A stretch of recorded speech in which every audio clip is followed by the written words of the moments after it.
All right, I'd like to call to order this City Council meeting of July 7th, 2026. City Clerk, will you please call the roll?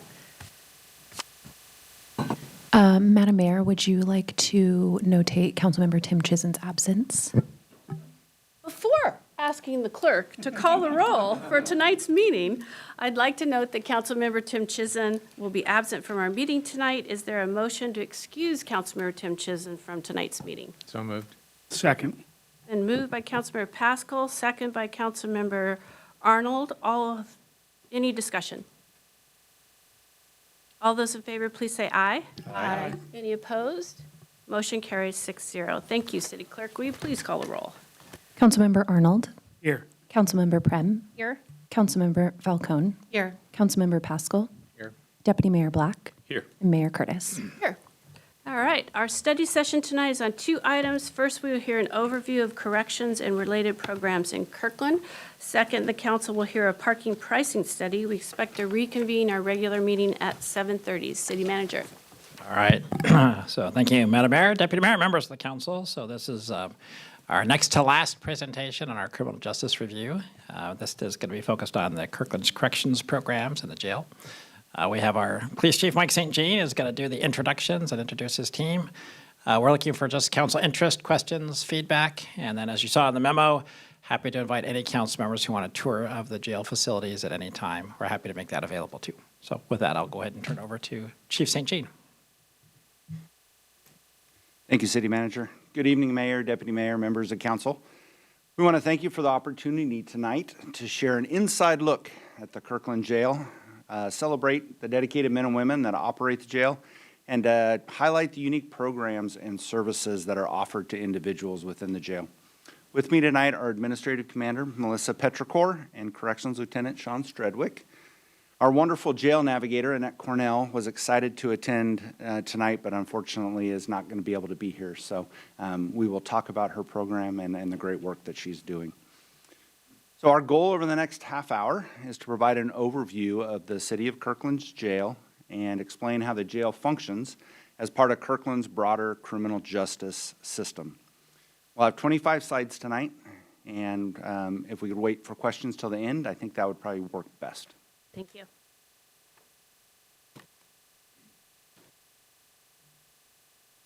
So when most people think of a jail, they think of custody, security, and confinement.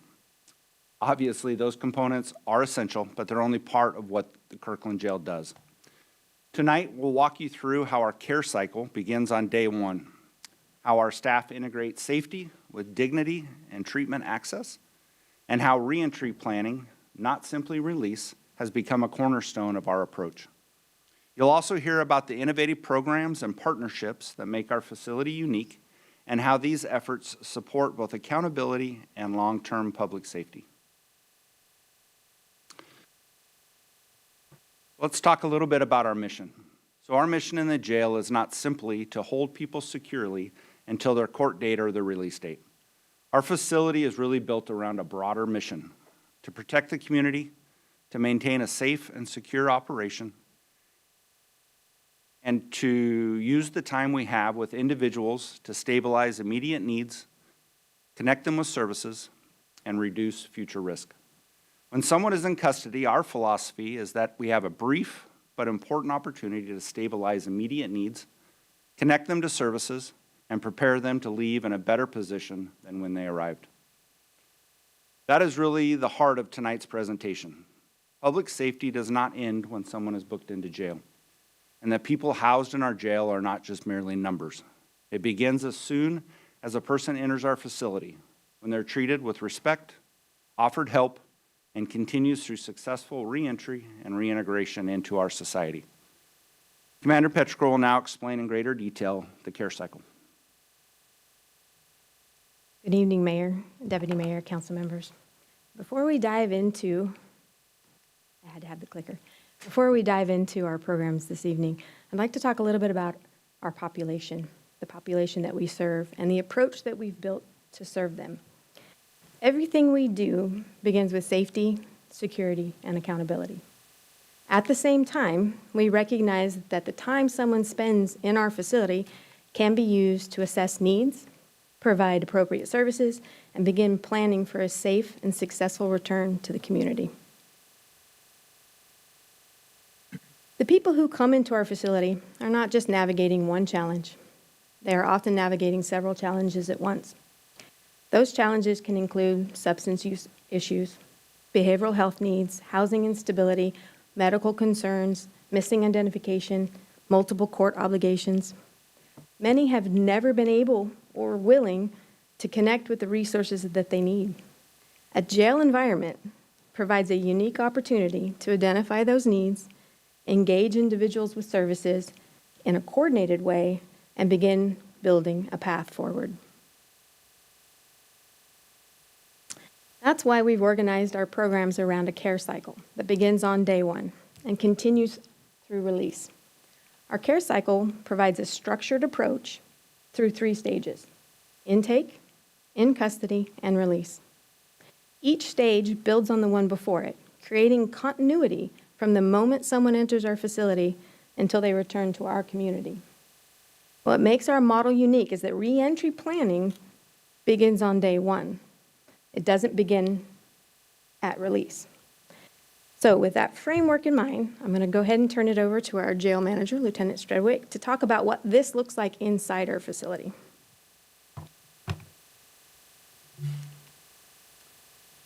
Thank you, Mayor, Deputy Mayor, council members. The next several slides that we're going to go over will cover the intake and the in-custody stages of the care cycle. One thing that I want to make, that I want to emphasize as we go through this is that the services that we provide, while we are keeping the people in the community safe and secure, that's not separate from the services and the programs that we offer. In fact, the services we offer are an integral part of making sure that we operate the jail in a safe manner. So we'll start off with intake. This is the first opportunity that we have to establish some stability for the person coming in. As you can see on the list, on the slide there, they will have access to a phone call during booking. We give them a brief orientation about what they can expect at the jail and where they can find and access the inmate handbook, which gives them all their rules. We also go over the rights that they have under the Prison Rape Elimination Act, which is very important. And we give them an idea of what to expect as far as the beginning of their court process and how they can access bail if they are intending to bail out. And as one of the bullet points up there states, we do have access to the language line that supports people that don't speak English as a first language. That way doing these things just sets the tone of a respectful and clear process, and it reduces anxiety and conflict during this.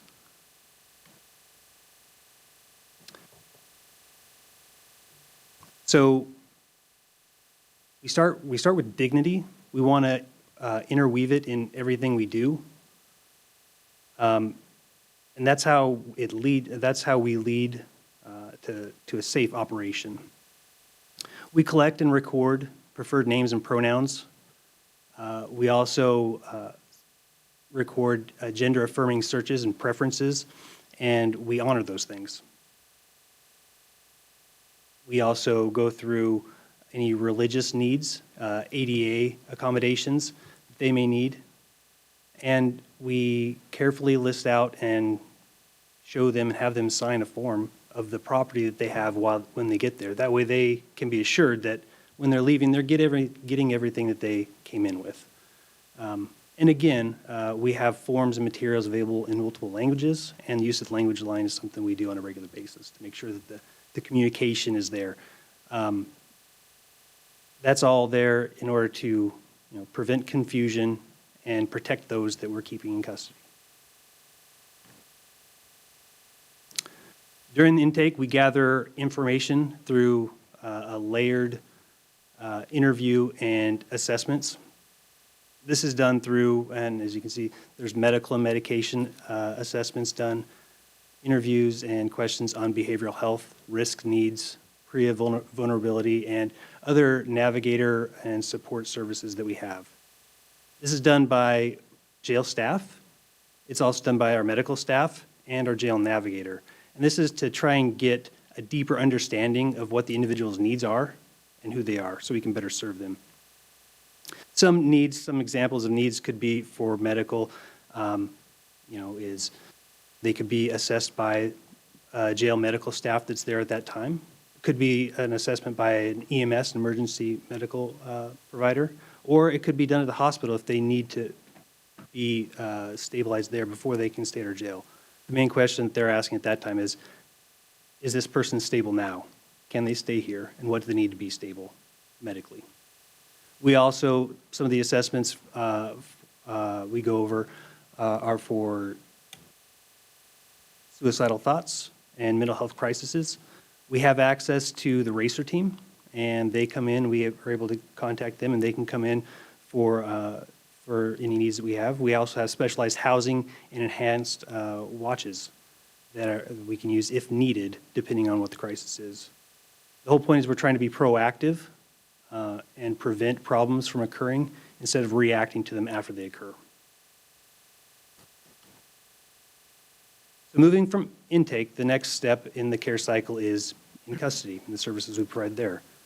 We have to start with the question, where do we house the people that are in our custody, and how is the housing, how do we use our housing to keep them safe? We can't simply just randomly assign housing to people, or we can't put them all in the same room. There has to be a thoughtful process, and that process we have is an objective classification system. It's a method that we use to determine the best way to house people while minimizing the likelihood of victimization while they're in custody. This process, it looks at gender, medical needs, behavior, mental health needs, REA considerations for vulnerabilities. There are basically 4 levels of security levels that we classify people to. First being minimum security, which is somebody who has little or no experience in the justice system. A medium security is somebody that has some experience, but no significant crimes against people. Then we have a medium violent classification. That, again, they have some experience within the criminal justice system, but they also have crimes against people. And the final and the highest classification we have is maximum security. And those are people that have extensive or significant experience in the justice system and have crimes against people. And we have to make sure that when we house people, we make sure we don't mix the different classifications and prevent situations where someone could be victimized.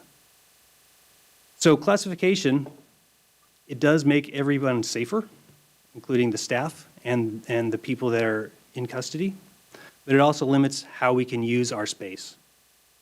And it's one of the biggest, plays the biggest role in the difference between our design capacity and our functional capacity in the jail. Our design capacity is 70. We have 70 beds. And for somebody just looking from the outside in, you could think we can house 70 people. But the reality is with the classification system and making sure that we're not mixing the classifications, and we have to, it limits our space. And our functional capacity is around 50 people. That's an area, that's a number we think we can manage well and still house effectively. Throughout this, it takes a thoughtful balance, and it requires some ongoing monitoring to maintain a safe facility and to house as many people as we can.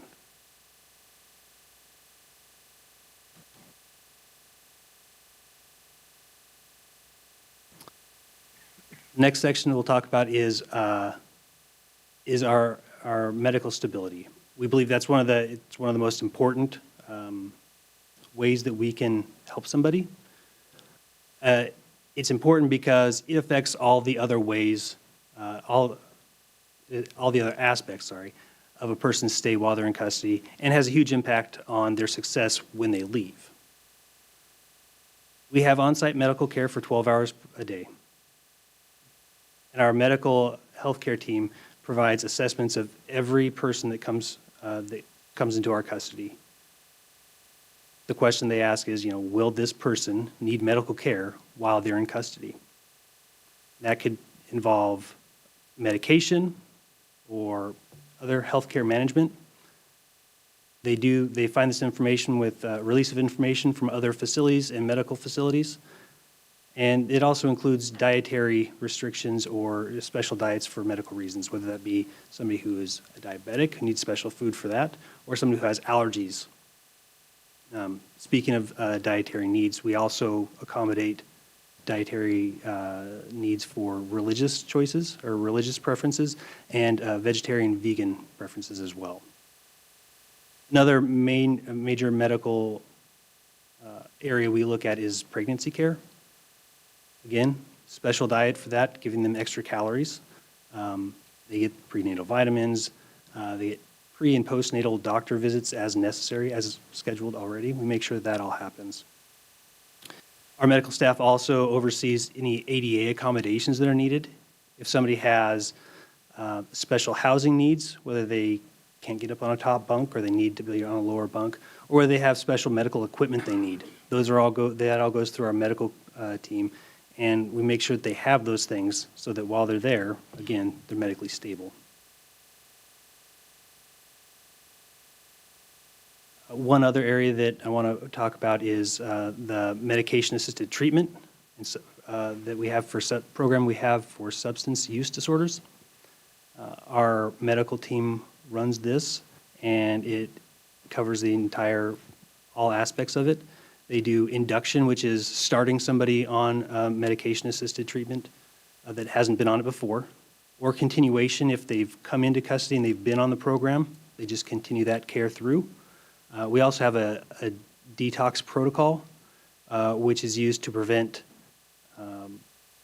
withdrawals from becoming a serious medical incident. We do all this, again, because we think that medical stability is one of the most important aspects that we can provide, and we can do that from when they first get there.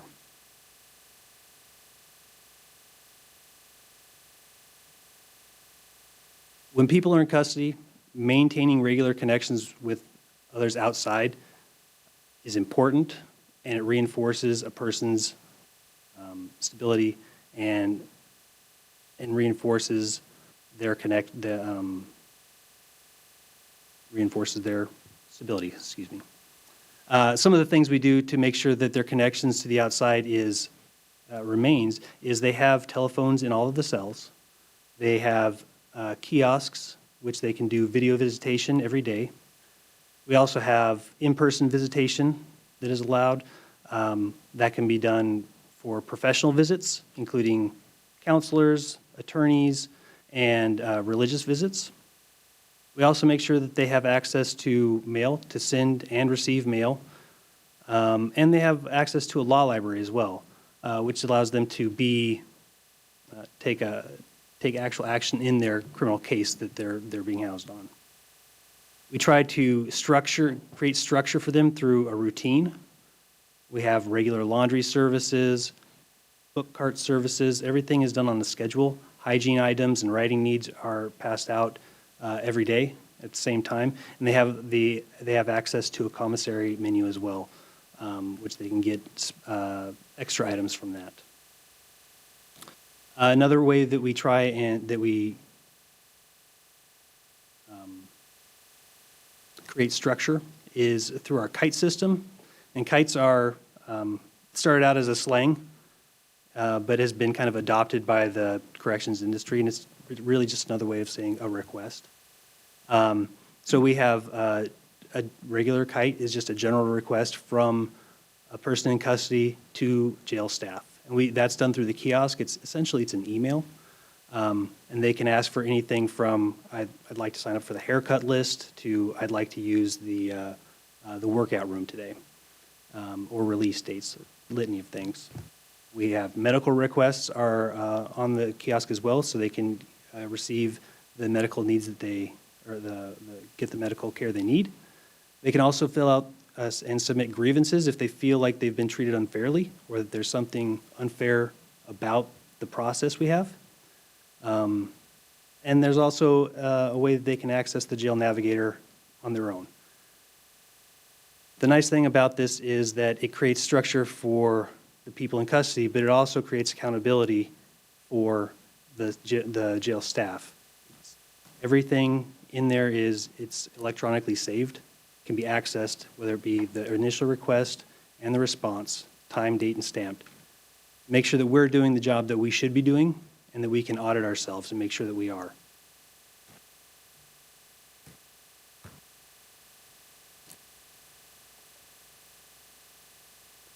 Next section I want to talk about is programs. We use this to try and create structure and routine. Through this, we have programs such as AA and faith-based services. We have peers come in to create connections and to talk to them and on a level that maybe they understand, people that have lived experience, that have been where they are. One of the most recent things that we've had, and one of the things that really is I feel strongly about and really enjoyed, was we had music therapy. It's called the Concert of Hope.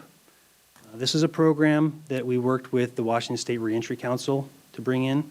A gentleman named Eric Genis. He has a group of classically trained musicians that came in and played a concert for some of the people we had in custody. Classical music. Throughout the concert, they gave a message as well. It was really, really touching. And it was really cool because it was an event that people don't get to do while they're in custody, generally speaking. And you get to see different sides of the population. Part of that event, the Concert of Hope, was also a talking circle.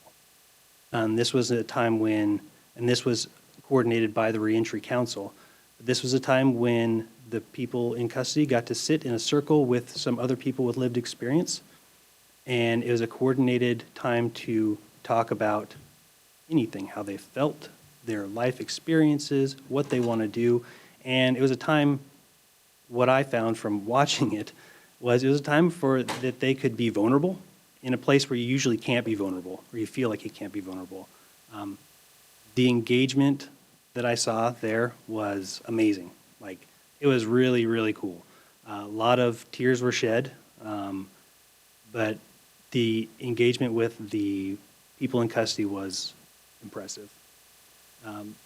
We do all this, all these programs working with volunteers. And so these programs, they don't cost the city anything. But for those who participate, the impact is huge. And it's a way that we can really match a community that wants to help those who are in need and the people that have those needs. It's a great place where we can line that up.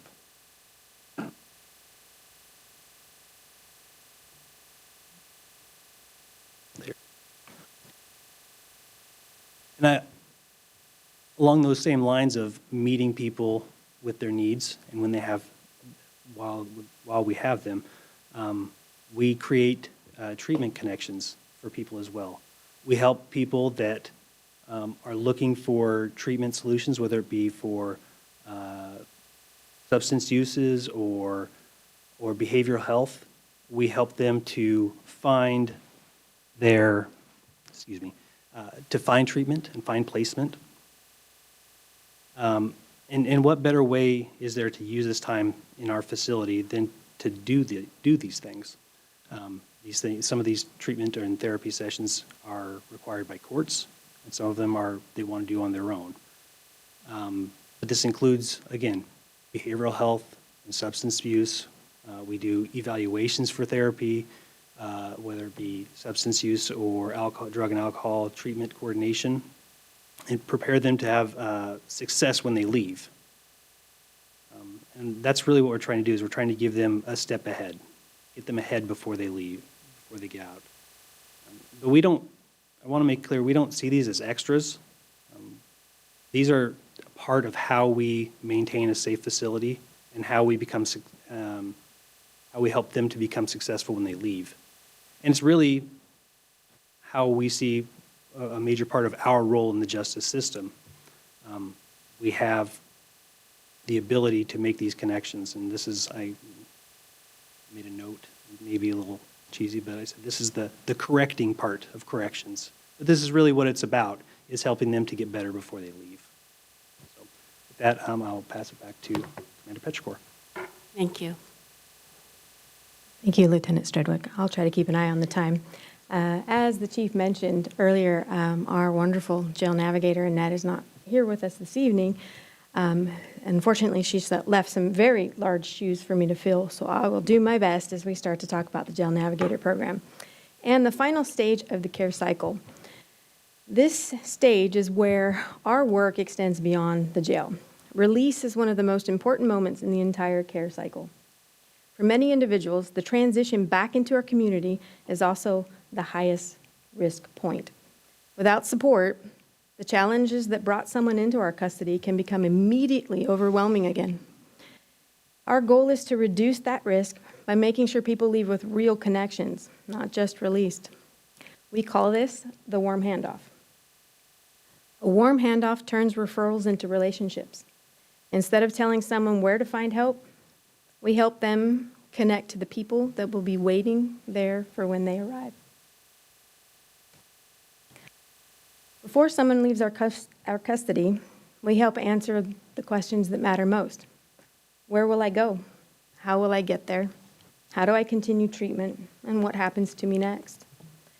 When those questions are answered before release, people are far more likely to stay connected to the services that support them through successful reentry. Successful reentry doesn't happen alone.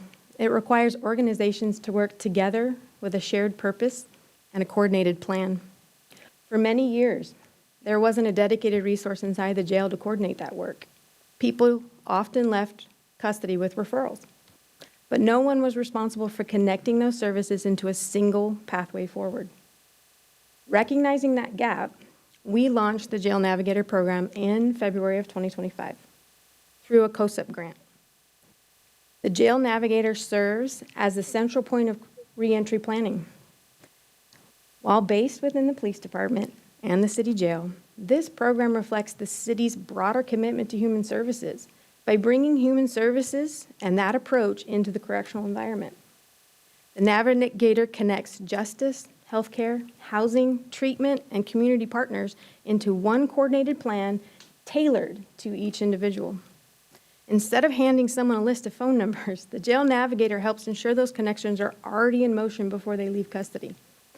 When partners work together, barriers are reduced, transitions are smoother, people have a greater opportunity to succeed after release. The numbers on this slide don't just represent numbers or services.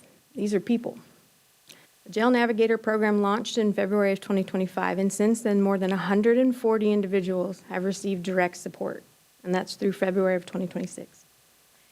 Every person that enters the Kirkland City Jail receives a needs assessment to identify opportunities for support.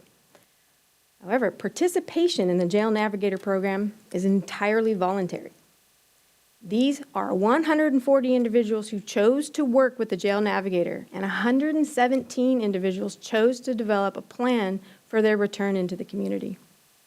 As awareness and success of this program continues to grow, we expect participation to grow as well. The data on this slide represents the primary service needs we identified during the first year of the Jail Navigator program.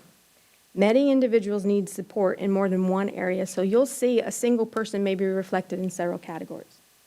The data tells us one important story. People don't just have one barrier. They have many.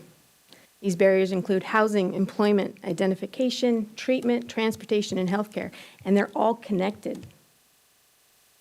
The Jail Navigator exists to identify solutions in these areas and develop a holistic plan for reentry. This slide is about those 15 individuals released directly to treatment. This is one of the clearest examples we have of a warm handoff, and one we are very, very proud of. Direct release to treatment requires multiple steps. It requires securing treatment bed availability, scheduling intake appointments, coordinating assessments, communicating with court and probation on where these folks have gone, and arranging transportation directly from our custody to that treatment facility. There's a lot of steps involved. But this matters because releasing an individual can be a very high-risk moment, especially for those with substance use disorder.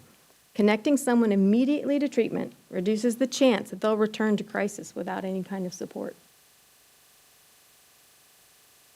Again, a warm handoff model means we don't just release people. We prepare people to return to our community successfully. As a final step before release, and something else we're very proud of, we provide access to the community closet, which I think most of you have heard of, toiletries, food, and other essentials so that individuals leave custody with the basic necessities they need to begin their transition back into the community. All of this does not mean jail is treatment. It does not mean accountability goes away. It means we use the time we have responsibly. If someone is leaving custody with no resources, no plan, the risk to that person and to the community is higher. Our work is about reducing that risk. There we go, too many fingers. Our programs continue to evolve as we identify new opportunities to better serve our individuals in custody while simultaneously enhancing public safety. Some of our current priorities include expanding direct release to treatment, leveraging the Medicaid 1115 waiver reimbursement opportunities, strengthening housing and behavioral health partnerships, completing the COSIP-funded booking and nursing area remodel, partnering with the Department of Licensing to provide replacement IDs at our facility before they're released, and implementing the medical monitoring technology to improve health and safety. And with that in mind, I will turn it back over to Chief for closing remarks. Thank you. Thanks, Melissa and Sean. So I just want to wrap it up, and this is our last slide. But to reiterate, we feel that our responsibility at the end of the day is twofold: to protect the community and to prepare people to return to it. These goals are not competing. They strengthen each other. A safe jail must be secure, consistent, and professionally operated, which ours is, as evidenced by our recent reaccreditation. But a modern municipal jail must also recognize that nearly everyone in custody will return to society, in our neighborhoods, in our businesses, in our parks. And when individuals leave with stability, connections with treatment, and a plan, the entire community does benefit. I really hope you enjoyed our presentation tonight, and I hope you can see how proud we are of the work that's being done, proud of the partnerships that make this possible, and committed to continually improving the care cycle so that every release is safer than the one before. So again, thank you for your time and your support, and turn it back to the mayor for questions. Thank you so much. Thank you, Lieutenant Commander, and of course, Chief. Thank you for this presentation, and I hope that our community watches it. This is something that we don't talk about, that doesn't get a lot of visibility. And it's really clear your compassion and care, but it's also part of our city's continuum of care. So this has been very impressive. Thank you. I've heard a lot of typing while you were talking, so who wants to go first? All right. Councilmember Falcone. Thank you, Madam Mayor. I like going last because I like hearing other people's questions and crossing them off my list. Well, thank you for this. This is really informative, and I really appreciated so much of the work we do as a city, the person-centered approach to this, right? As the community, like you said, keeping the community safe, but also helping improve the lives of inmates so that they can be more stable and be more contributing members to our society and healthy. So thank you for that. So I have a couple questions related to that. You talked a lot, which I appreciate again, in talking about the importance of stability in the lives of folks who have barriers to a stable life, right? And one of them you mentioned was being able to connect to their social support network, whether that be professionals or family and friends and others. And so I have questions related to that. I know at intake they get free phone calls, and you mentioned there being a phone in each cell and a video conferencing device as well available to them. Can you talk about the cost to folks? Because I can imagine that for some of these folks that would be a barrier to being able to potentially connect with the social support network if they don't have the funds to speak to friends and family while they're inmates. Yeah, for sure. So yes, they get access to free phone calls when they first come in. The phones in the cells, they do have a charge. I believe they're 20 cents per minute, and that is something that is regulated by the company that we contract with. The company bases this off of the fact that we have to record and be able to monitor it. So there's a cost to all of that, and some of that has to be passed on. Each cell has, like I said, has phones, and each cell has the ability to do video visits. And video visits are, I don't know the exact cost of the video visits. They're half-hour long. We do, and those are offered every day of the week during business hours. We do also offer free in-person visits on Saturdays. We do that because we know that while it's super convenient to be able to, for somebody at home to jump on their phone and visit a person that's in custody, not everybody can afford that. But if you can come down, we can do a half-hour visit once a week. That way it doesn't overtax the schedule that we have between court and meal services and everything else that we're doing. We have a scheduled time for that. So it's not free, not all free, but it is something we try to make sure that they have opportunities to it. Thank you. I appreciate that. And then do we have a mechanism for understanding? I know you mentioned there's open communication, right? The ability to share concerns and feedback while they're inmates. Do we have any sort of data collection on like ideas they have for helping support them better? Like, do we ask them either qualitatively or quantitatively, what would make it so that you were able to be more rehabilitated while you're here? Perhaps, I know that could, depending on where people are in life, could be challenging for folks to answer, to give us practical advice and input for improvement. But I don't know if we follow up with people, if we have the ability, legal or otherwise, to follow up with people once they are stable to gather that type of information, because I can imagine that would be very valuable feedback if we're able to obtain it. Absolutely, thank you. And I'll have the lieutenant explain a little bit more, but that is the process we have in place or through that kite system, if you will. That's where they can file requests and suggestions for improvement and all that. And I know we do keep all of those and use those as reference, and supervisors have access to all of that. You want to explain a little bit more about that, Lieutenant? Absolutely. So two things. Yes, if they have suggestions for what they think can be done better, should be done better, they can send a request kite, a regular one. If they, and again, like I mentioned, there's a grievance system. If they think that they were unfairly treated or something is wrong, they can submit a grievance, which gets reviewed by a supervisor, gets investigated, and gets answered and has an appeal process. All the grievances, we do an annual review of all the grievances to see what the final decision was, whether they were a sustained grievance, whether they were unfounded. There's several different things we have for that. And we use that to try and make ourselves better as well. As far as giving input to how they can be better served, a lot of that also comes in when the jail navigator does her assessment. They're very open-ended questions as far as what do you need to be successful. Those are exactly, and it's asked at booking, but it's also followed up after the fact when the jail navigator is able to come in and meet with them personally. So we try to give them as much opportunity to give that input as possible and work with that.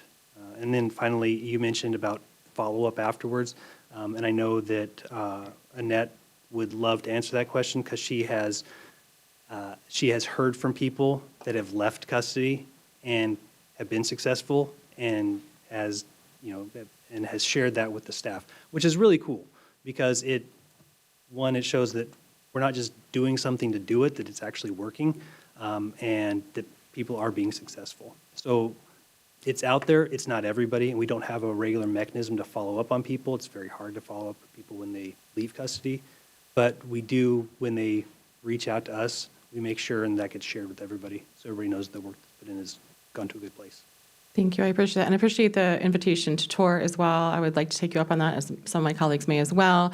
And in speaking with the city manager earlier today, I was, asking kind of what is the end result of all this information and things that we're learning, right? And in my mind, I would love to think through, what can we do as a council to support the work of our criminal justice system? Are there things that we can do to help support you?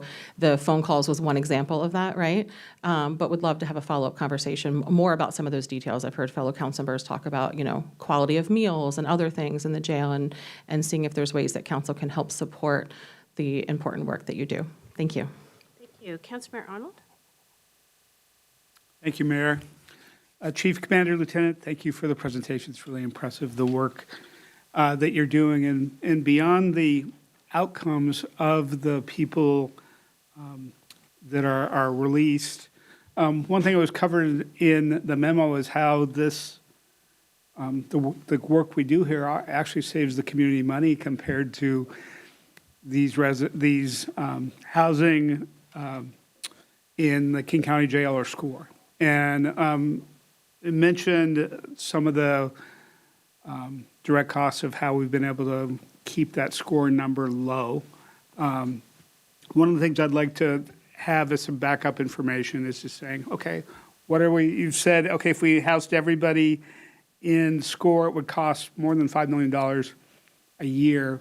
What is it that we're paying within corrections today, so we can show both the fiscal value as far, in addition to all the good we're doing in the community and living our values through the service you're providing. That would be helpful, or if you don't now, that'd be great to know. I can speak to a little bit of that. Okay. It's a question that we think about constantly, especially when we envision where our jail goes in the future. We do balance, the need for public safety as well as the cost to the community. And so with that last jail paper, we took a very high-level look at some guiding information so that we could see, where we stood with just looking at SCORE costs or King County's cost versus our budgeted amount. Answering that question very specifically, it's there's a lot of variables to it. What would it look like without a jail? What kind of personnel costs would be involved with everyone being transferred and taken to SCORE? How many officers does that take off the road as they transfer those individuals? Or do we need police support associates? It's a very, very good question, and we think about it all the time because we want to be responsible, and we want to make sure that we're investing in the right areas and investing in these services in the right manner, being thoughtful about it. But I can tell you that initial look suggests that it is cost-effective to have our own jail as well as supporting our public safety mission. I do feel like with that initial overview, there is room for us to look at more details, and we've put mechanisms in place to better track some of that data that we need to really look at that nuanced information. And I can tell you that when we go to invest in services or we go to invest in these programs, we want to find ways to better house individuals here locally, provide them with mental health and medical services so that we don't take them to SCORE, because that cost is going up and up. So as we look at the future, we'll constantly consider, is this effective? Is this the right place for our funds? Is this the right move to make moving forward? So right now, yes, it is cost effective, but I think it's even more cost effective once we get more information. And then secondly, you mentioned the jail navigator position has been in effect for just over a year and a half now. When we got briefed on community court, they had some information over the history of community court before community court and with community court to be able to say, okay, this is impacting recidivism. Do we track that to be able to show, okay, before the jail navigator, after the jail navigator, here's the impact that we're having? Such a good question. So I will tell you, nationally, especially with the COSIP grant and all the other jail facilities that are attempting to turn the corner from just a jail facility, but more to programs and services and how do we support these folks to reentry, they caution us to not just look at recidivism as a number, because it does take people a couple tries to get it right. And they may return a couple times, or we may not have gotten it right the first time. So We're cautious about that, and we will, and I've talked to our jail navigator extensively about this. I don't want to hinge on just that number, but then I want you to change your approach if they've come back and you've met with them and you've given them all the resources. What went wrong? Ask the right questions. Don't just revisit the same plan.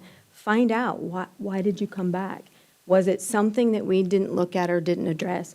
So yes, in a sense, but I feel like our successes are going to be not just because they had to come back a couple times, because pretty much that, to get it right, to get through treatment and to turn that corner, it takes a couple tries.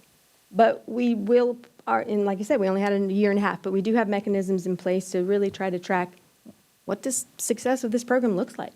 What does it mean? And both the quantitative aspect of it, but also the qualitative aspect of it, the individual stories of hearing how people really said the services and the support that they got were transformational. It's great to hear those stories as well. Thank you. Councilmember Pascal? Yeah, thank you. First off, thank you for the presentation. Just the whole layout of it, you had someone who's very good at doing PowerPoints. Lay that out. It was pretty impressive. You upped the bar here in Kirkland, probably. I had just a couple comments, questions. Maybe I'll just kind of go through them, and then you can, if you have a response, or you can respond later. One is I noticed that there was an increase in yearly bookings, particularly over the last couple of years, and kind of what's contributing to that. I echo some of the comments from my colleagues around the score and also the King County Jail and how we limit expenses there. We are contracting with other agencies, and so I know when we had set out with that, we had looked at cost recovery there. How do we track that to make sure that we're kind of maintaining that cost structure, as things change, right? Because each year costs and other things change, and so are we continually looking at that and reviewing that? And if not, that's something I'd be interested in. And and then finally, this is you're balancing kind of the services and the outcomes that we're trying to achieve and the values that we strive to adhere to versus the costs that it takes. And I guess what I'd be interested in is a little bit like forward-looking aspect in terms of what are those things that we want to do that we haven't done yet, or what are those improvements that we'd like to take that we haven't had the opportunity to do for a variety of reasons. I'd like to see kind of what those 5 key things that we think would kind of continue to up the game, so to speak, in our corrections unit. And then finally, the other thing that I forgot to ask about was staffing.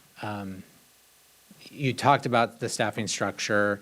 What I was looking for a little bit from that was the fact that maintaining, a full staff in law enforcement is a continual challenge, not just for Kirkland, but for all agencies. And how does that impact kind of what we do and how we do it?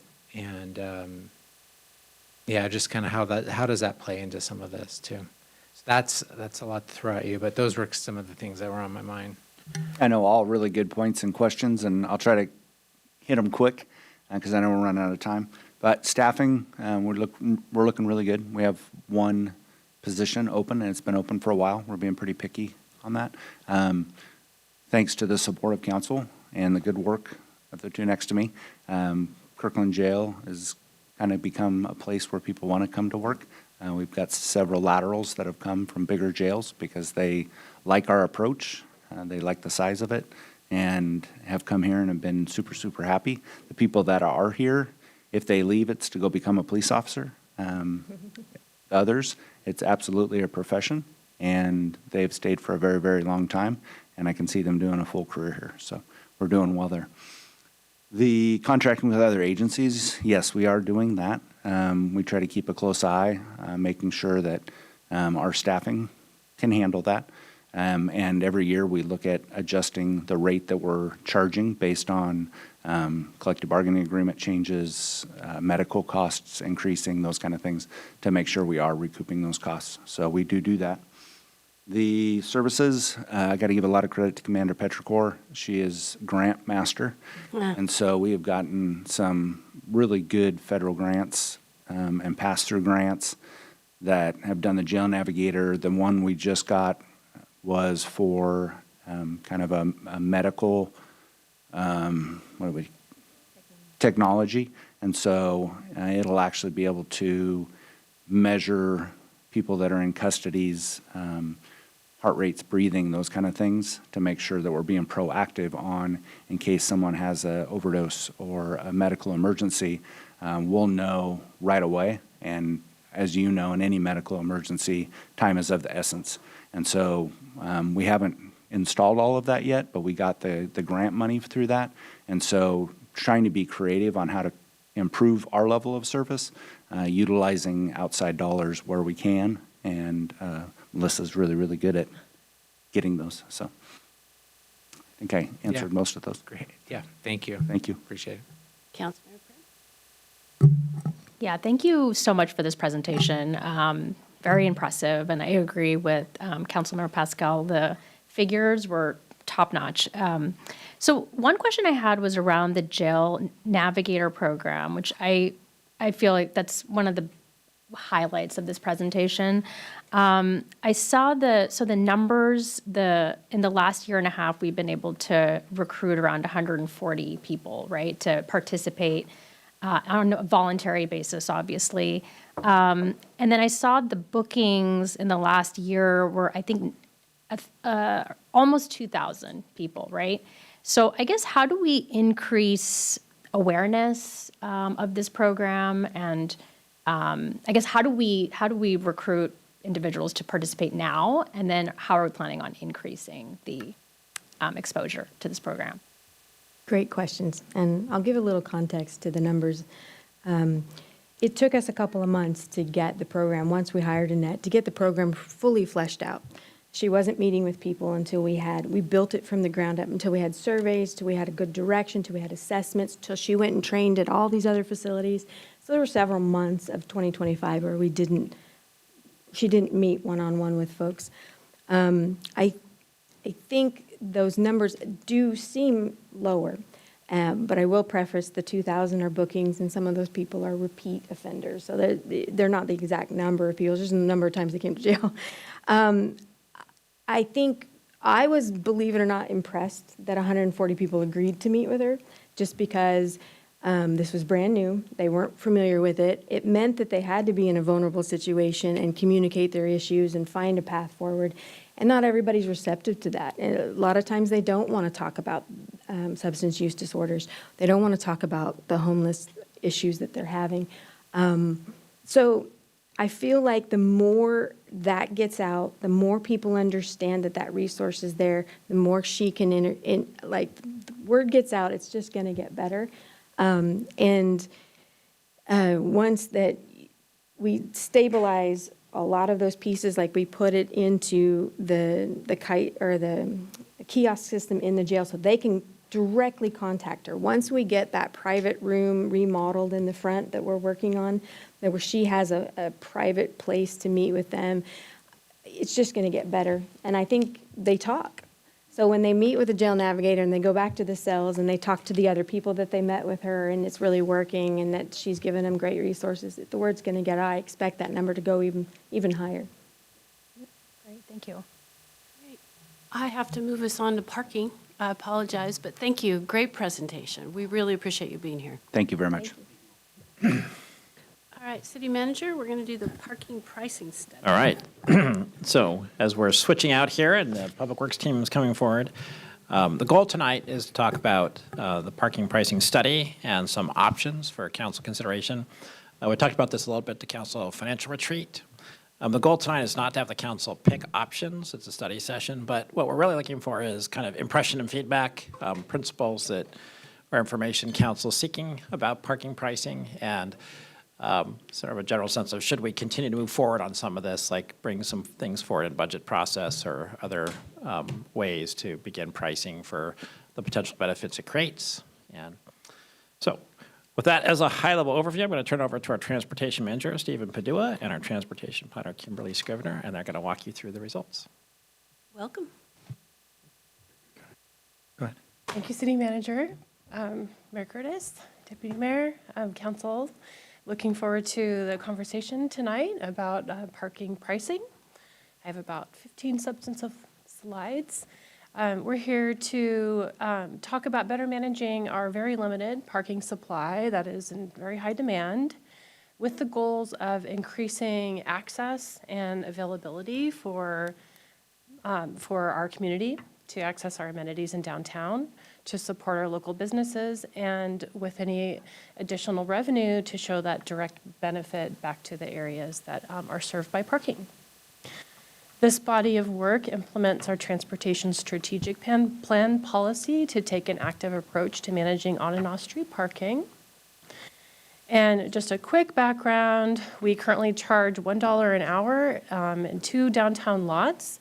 And generally, the rest of parking in our city is free. We do have some time-limited areas in our commercial centers, and we have our Peter Kirk Municipal Garage next to the library that is also free.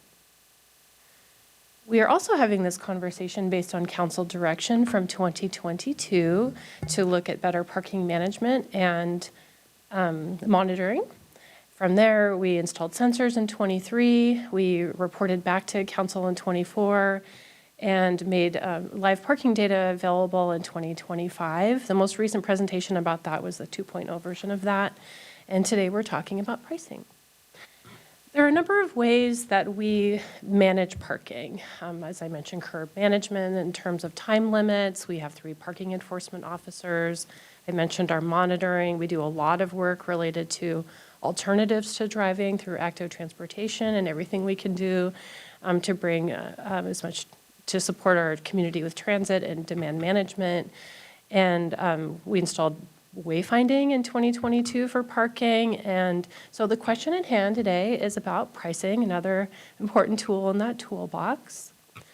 As part of the study, we did look at Saturdays versus Sundays. And the reason, not suggesting that we start charging everywhere on Sundays, the reason why we looked at this is because on Saturdays, where we apply some of those tools for parking management, time limits, enforcement, and in one of the study areas, pricing, we wanted to look at behavior and in terms of parking turnover, essentially, on days where we apply parking management tools and to the days that we don't, which would be Sundays.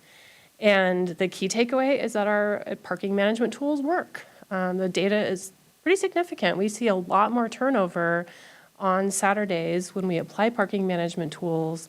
And again, turnover is what we're really looking for to provide more people access to amenities, to our amenities.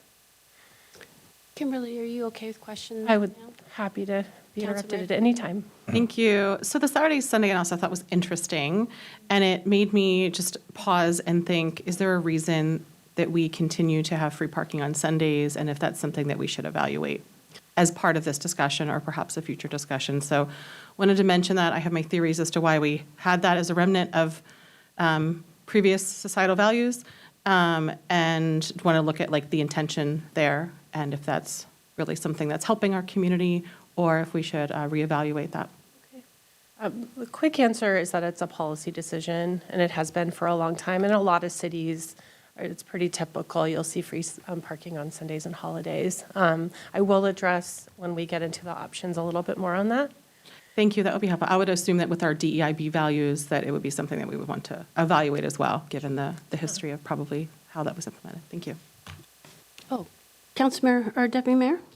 Thank you. Kim, at some point, I'd love to hear if we, in addition to seeing the difference in behavior and the greater turnover on Saturday, if we have something more than just a hypothesis or a theory about what that means for businesses downtown. Mm-hmm. If you see that, for example, a theory could be when you see that kind of turnover, you see more people coming, you see more people considering coming because they find that it is possible to get a parking spot, and then they do frequent our downtown businesses. You can answer that now, or I can talk to you about it later. My short answer would be that our goal for this would be to continue to monitor if we make changes to our pricing, or any other changes to our parking management tools. What we would look for is to make sure that we're seeing similar levels of occupancy. That's one of the concerns I've heard from businesses, is that, oh no, if you charge for parking, people aren't going to come to Kirkland and support my business. So we want to, and we are a little spoiled. We have very good sensor data, 24/7 data that allows us to do that. And that would be my job and our job as our team, to look and make sure that we're, whatever pricing we set, wouldn't impact our lots continuing to be full. But we can talk about that more, but that would be my short answer. Go ahead. Okay. I will, just a few assumptions quickly. We are talking about our general purpose stalls, so we're not including ADA, permits, load zones, short-term parking. We are assuming that we would phase this out. So the order of the options does imply an order of phasing as recommended by staff. We did not come with an implementation plan right now. We have not done any community engagement because we really want to hear from council first if this is even a direction we want to go.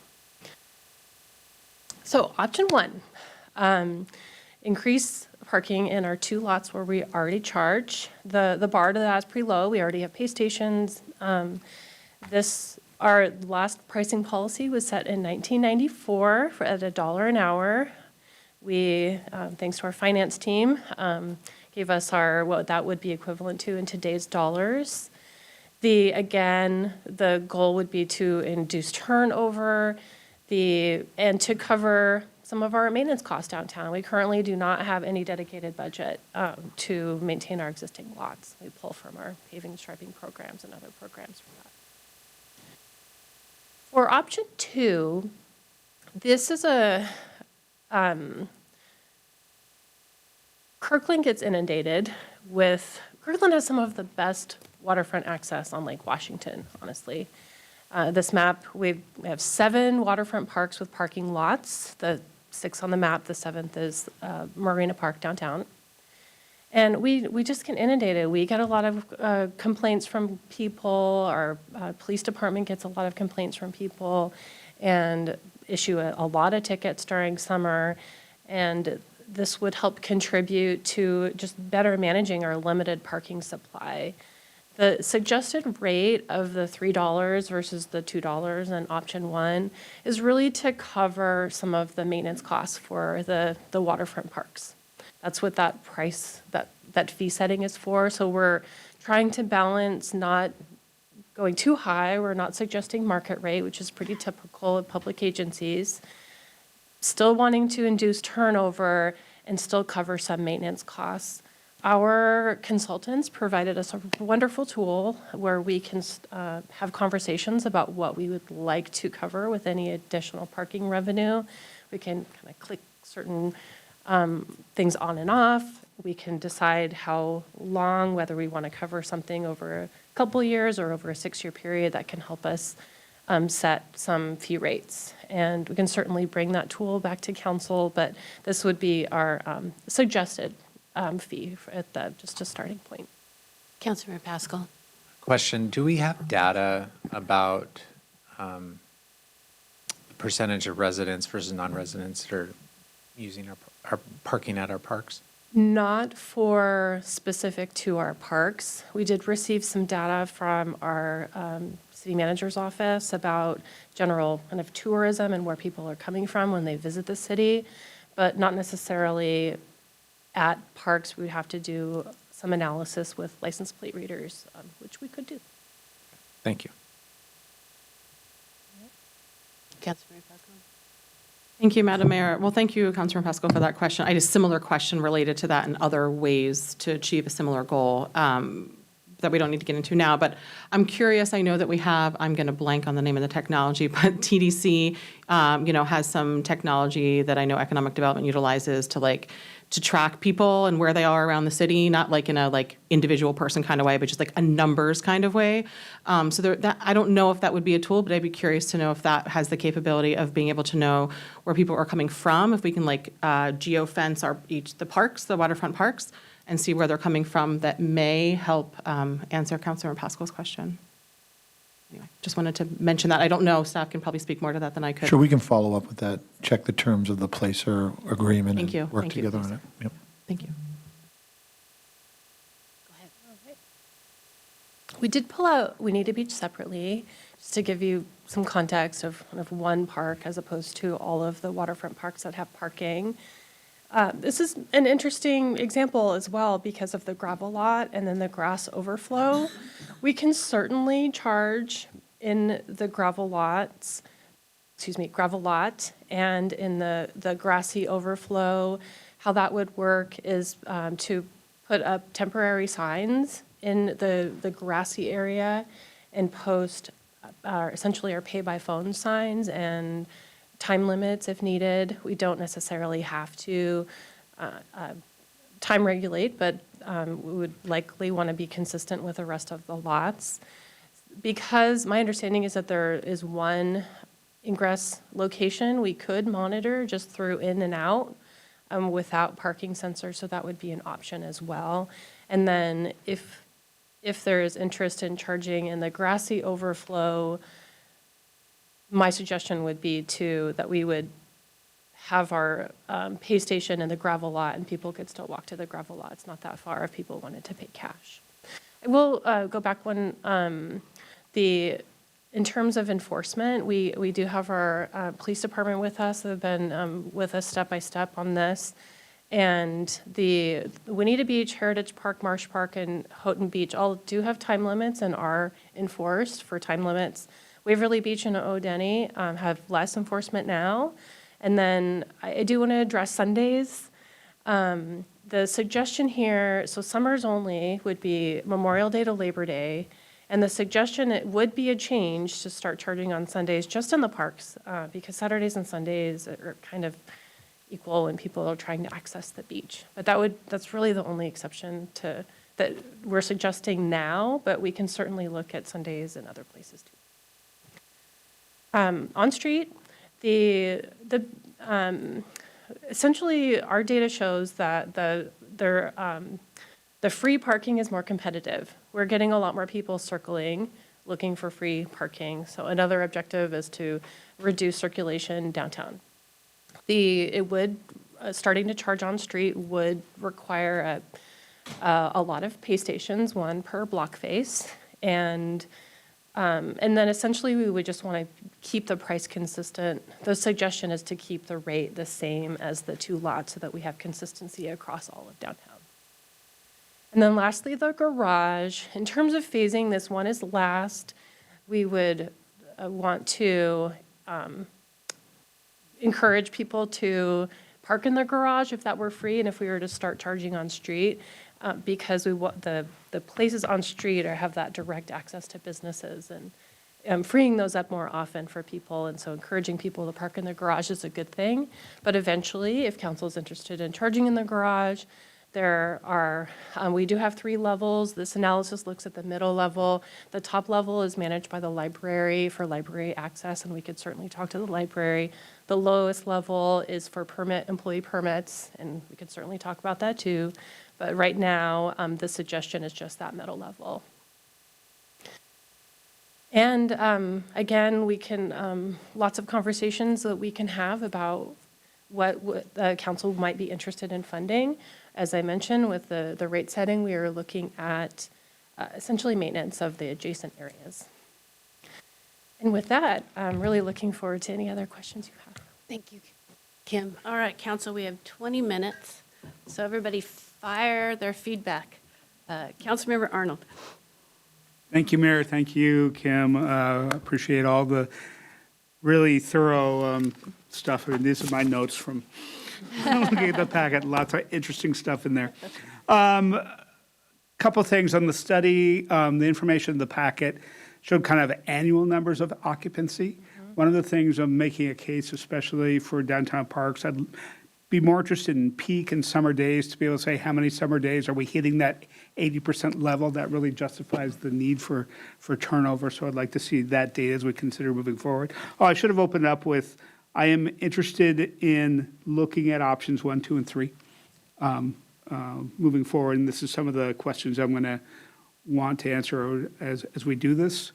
As we're looking at paying for the parks, that's a big change. And I appreciate that this is the opportunity for revenue to support the parks, but I am interested in what's the impact if we standardize on $2 to say we're doing $2 downtown, we're doing $2 for the park. That's something I'd like to look at as we move forward.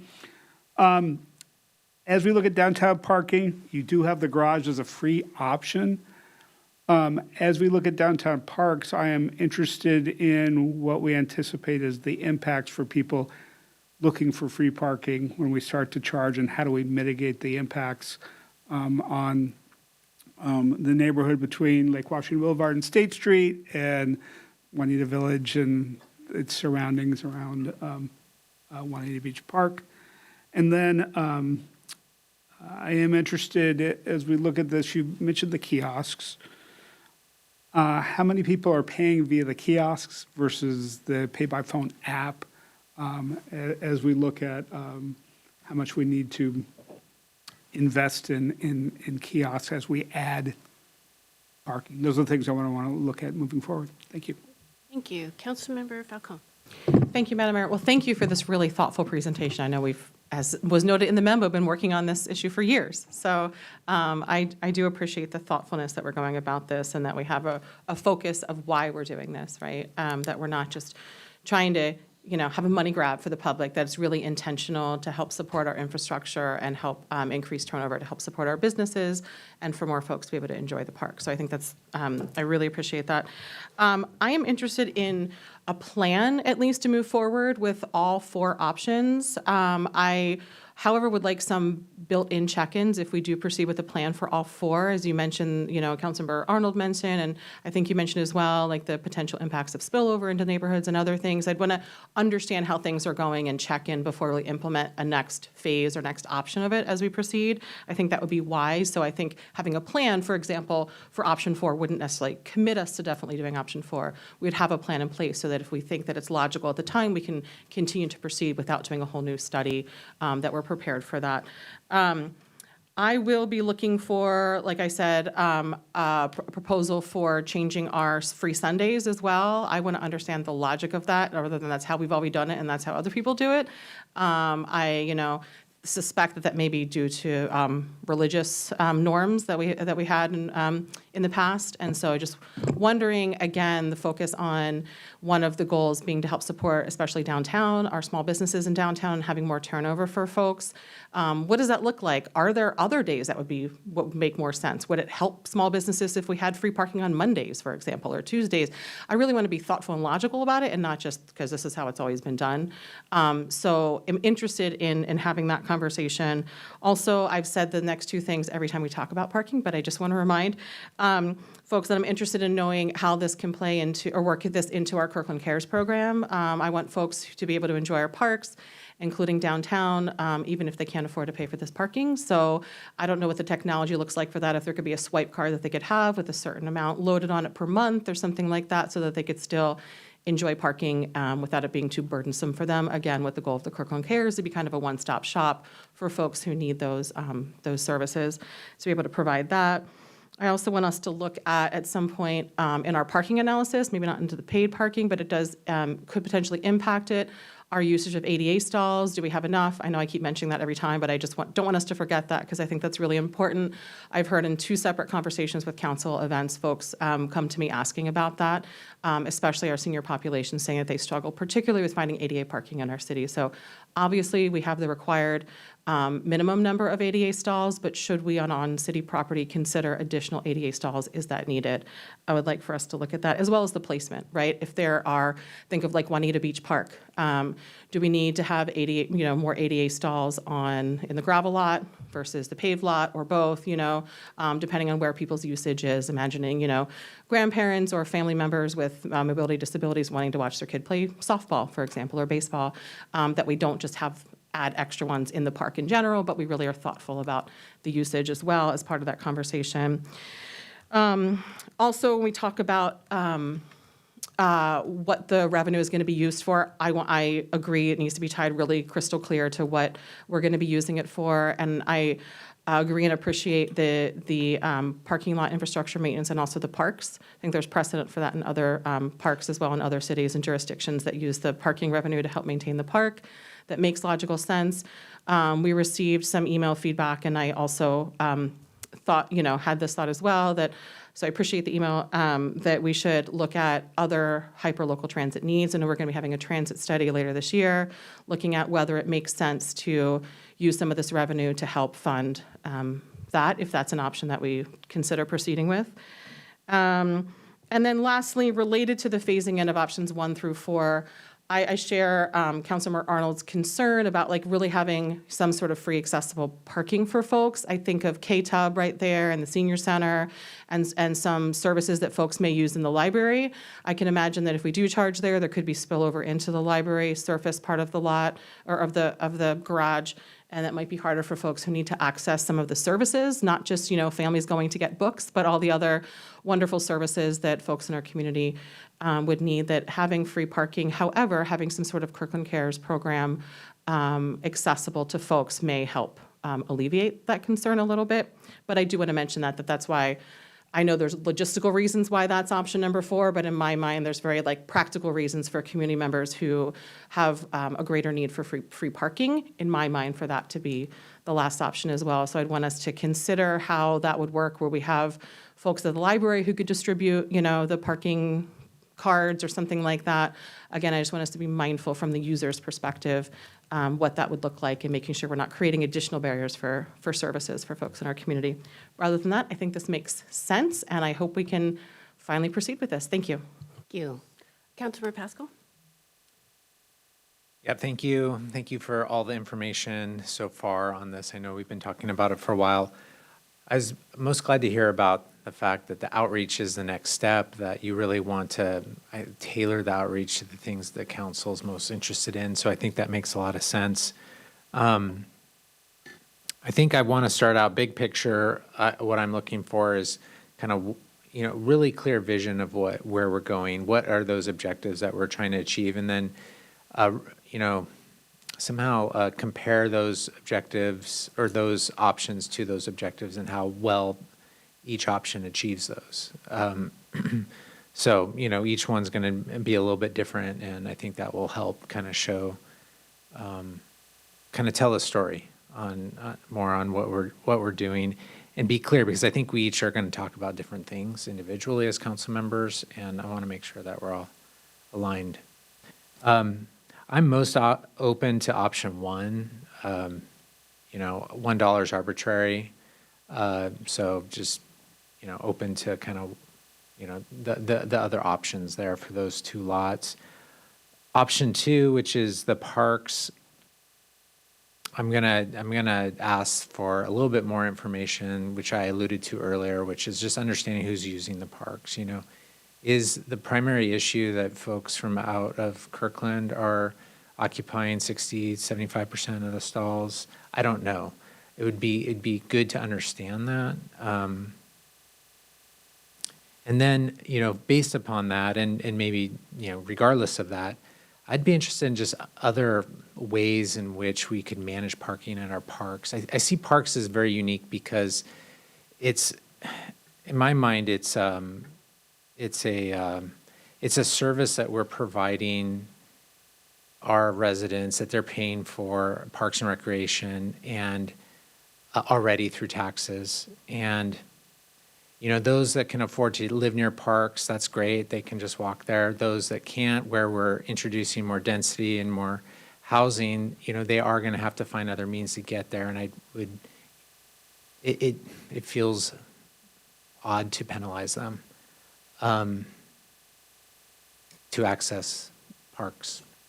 And so what other options do we have for residents that may not live close to our parks that are still paying for our parks? Is there a permit program that we could offer our residents, for example, or, just other ideas? I'm just looking, that could just be a wacky thing. Maybe no other city does that, but I'd be interested in you telling me that's a crazy idea. But those are kind of things that I'd be interested in exploring with our parks and specifically.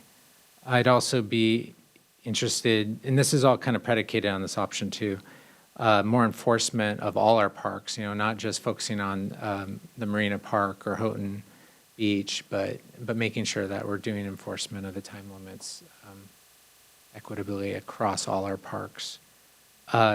I think for parks more than anything, I'd be really interested in the Sundays. I think parks get a lot of usage on Sundays, and regardless of whether we charge for parking at parks, I feel like we need to be enforcing the time limits on Sundays. Now, does that pencil out? I don't know, but that's just, another idea. So that's all about parks. Option 3, this is predicated on 1, what we hear from the outreach. 2, I'd like to understand our enforcement around that a little bit more. I'd like to understand the business metrics that the deputy mayor alluded to, Saturday versus Sunday. Are we seeing more economic activity on Saturdays versus Sundays? Like trying to tie that a little bit more. And then, option 3 for me is kind of predicated also on the curb management plan. We have not funded that, and I feel like that plays into the on-street parking issue in downtown.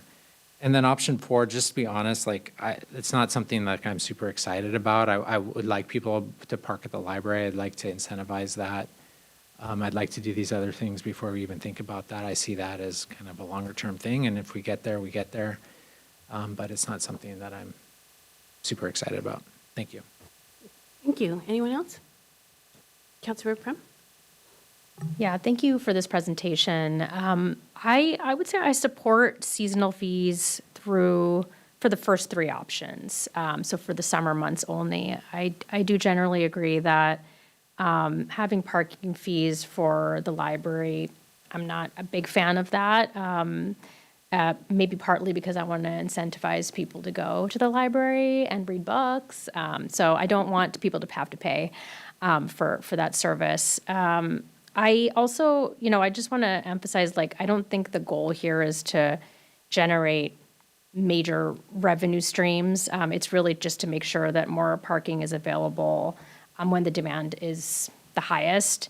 But at the same time, I don't want the fees to be so high to discourage people, families, seniors, and others that are visiting to not come at all. So we kind of have to strike the right balance when we're determining what that fee structure will look like. And then I do think that we should, and I understand that there is this initial investment, but I would want to ensure that we're also just, if we do implement something, that we're also continuously evaluating whether or not we're meeting our goals. So are we increasing foot traffic into the local businesses, for an example? I think that's a major benefit of increasing the turnover, but I want to see that we're actually achieving those goals. So I think putting in a evaluation plan for whatever option we do decide to implement will be important. But yeah, thank you. All right, I guess I'll go ahead. So you've gotten really good feedback from council, and I agree with 99.9% of it. So option 1, yes, let's raise the fees to 2 hours for Lakeshore and Lake Central. Option 2, I support, I would do all waterfront parks. And I agree with the feedback you received to make it consistent that it's $2 an hour so that the parking fee is consistent. through all. I'm looking at this in phases, as in that's what we would do in 27, which is increase the fees downtown, add the waterfront parks, and then 28, I agree with Councilmember Pascal about the curb management plan is a keystone to this. So in 28, we have the curb management plan, then we start looking at paid downtown parking. I support my council members who want to retain free parking at the library and the Wester lot. I think it's really important that we have free parking somewhere. I love Councilmember Falcone's idea. I agree that we should charge for parking on Saturday, but I love the creativity of, is there a different day of the week that we could provide free parking? Would that help our businesses? Councilmember Pascal said it was a wacky idea doing parking passes, but I actually think it's a great idea, and I would like to explore that for 28. I go to Marymore to walk my dog multiple times a week. It costs me $1 an hour every time I go. I buy a parking pass so that I save a little bit money and it's just easier. So we could perhaps do parking passes for our lakefront parks, and in that, to accommodate Councilmember Falcone's concern, those parking passes we could probably provide through our Kirkland Cares program at a discounted rate, so it would help our community afford the parking if they can't afford it. Let me see what else I have. I think we talked about evaluating employee parking permit only, and I would do that in 28. So I think that's it for me. Anyone else? All right, we made it before 7. I'm sweating over here, so thank you so much. Thank you And very we look much. forward to seeing you again. Thank you very much. Thank you, Madam Mayor. Deputy Mayor, members of the City Council, if I could go really quick, just make sure I confirm what I heard in terms of moving for next steps. What I heard from council is that we're going to move forward on trying to put together a draft implementation plan for council to review and go through, looking at all 4 options and how that might be implemented, tied to some type of goals or objectives that we would help us gauge where we're implementing a lot of what's being proposed, and then considering an affordability option as part of linked to the Kirkland Cares program, potentially phasing a lot of those options with between 27 and after. Look at the potential spillover impacts, also considerations of needs for additional enforcement with a lot of these options as well. Exploring parking passes for particularly our waterfronts, but also as it relates to wherever we're going to be implementing any paid parking. And then 2 questions for you really quick. On the outreach, is the expectation, or is council asking us to do outreach before we return to have the discussion? Okay. That's a good question. Council? Everybody nodding? Yes, okay. I'm just considering timing with the Yeah. budget discussions this year. It won't be as robust as we'd like to, but we'll work with economic development to try to get some discussions going this year. Thank you. Councilmember Falcone? Thank you. I want to clarify one thing. I didn't add this, but this is something I've been mentioning to the city manager for years, is the idea of the residential parking permits. And so I think I heard a couple of different ideas, and so I just wanted to share what I thought on that as well. Is I think I heard, correct me if I'm wrong, from one council member that having some sort of free residential or very low-cost residential permit, and then people who would have to pay that don't live in Kirkland. And then I also heard people could buy a permit, like a monthly or annual permit, which I think is a slightly different idea.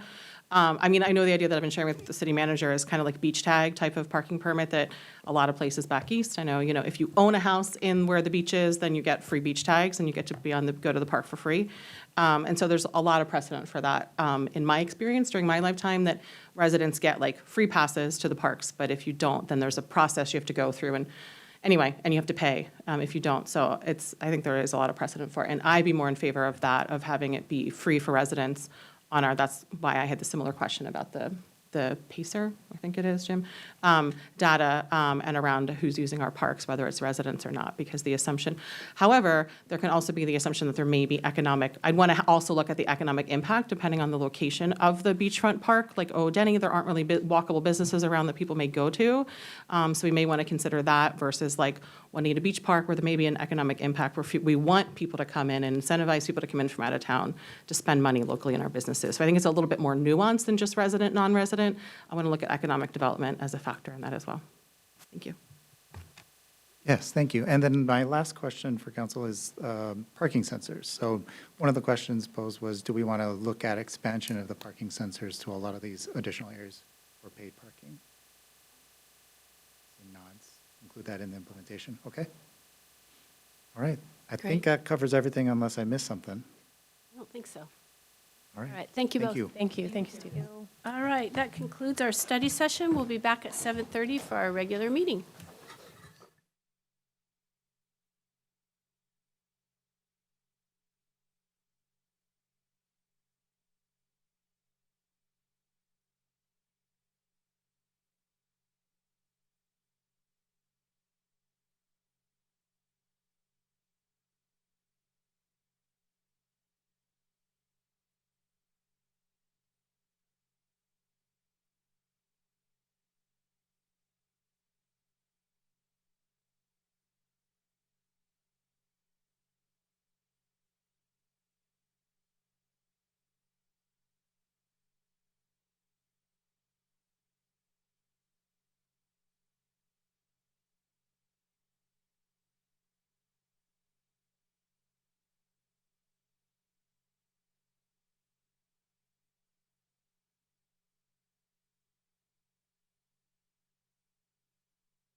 All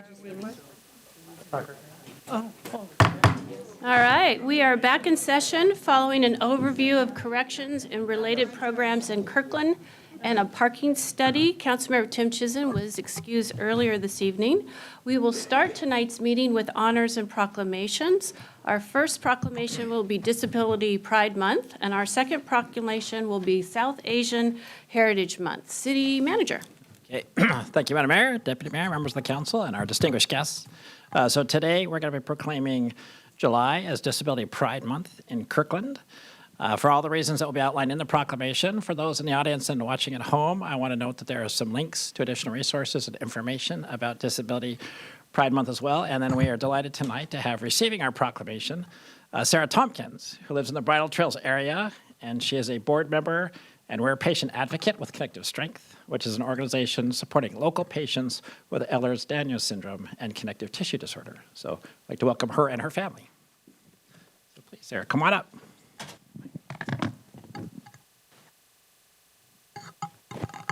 Sarah, you can join us right here. You're all welcome to join us up here. Okay.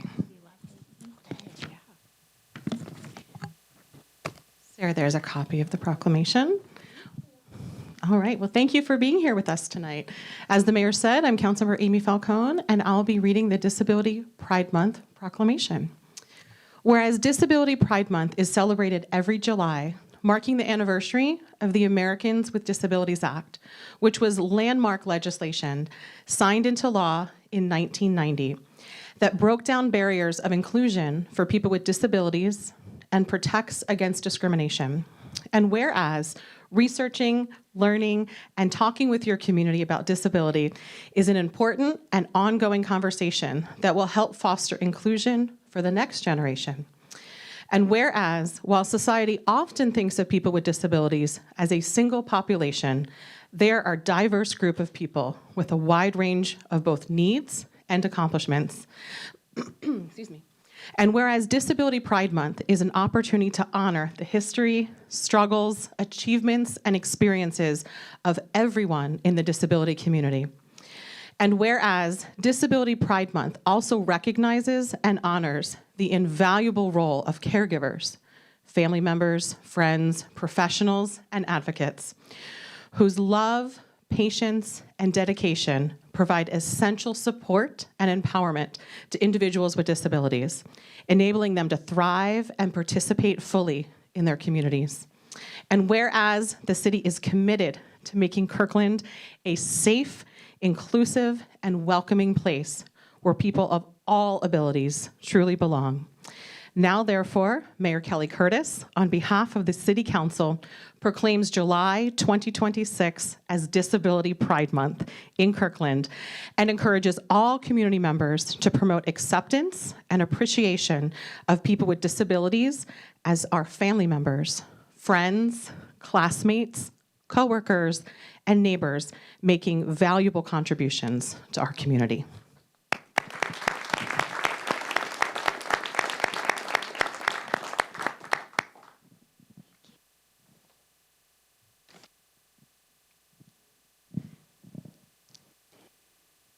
Thank you so much, Amy, and thank you so much, Kurt, for that amazing introduction. Thank you so much, Mayor Kelly Curtis, and to the members of Kirkland City Council for this meaningful and powerful proclamation during Disability Pride Month. Your words tonight do more than recognize a community. They affirm a shared responsibility and a shared future. The disabled community is not a distant constituency. It's a part of every life. Whether disability comes from birth, illness, injury, a rare connective tissue disorder like me, or the natural process of aging, every one of us will experience disability at some point, visible or not, temporarily or like me for the long term. That reality calls for policies and practices that are not optional but essential. This proclamation acknowledges this truth and sets a standard for how a city can lead with compassion and clarity. This also highlights the significant Washington State 2024 legislation, Nothing About Us Without Us, mandating disabled participation and engagement in development of legislation and policy impacting disabled people. And a law that embodies a principle we must all live by. All decisions about our lives must include all voices. Kirkland's proclamation and the city's commitment to the 69 initiatives and forthcoming 2.0 roadmap work show that this city is not only listening, it is acting. By centering accessibility, diversity, equity, and inclusion in concrete initiatives, the City of Kirkland and this council are modeling what municipal leadership can look like and should look like. You are demonstrating that diversity is not a slogan, but a practice, that equity is not a checkbox, but a process, and that accessibility is not an afterthought, but a foundation.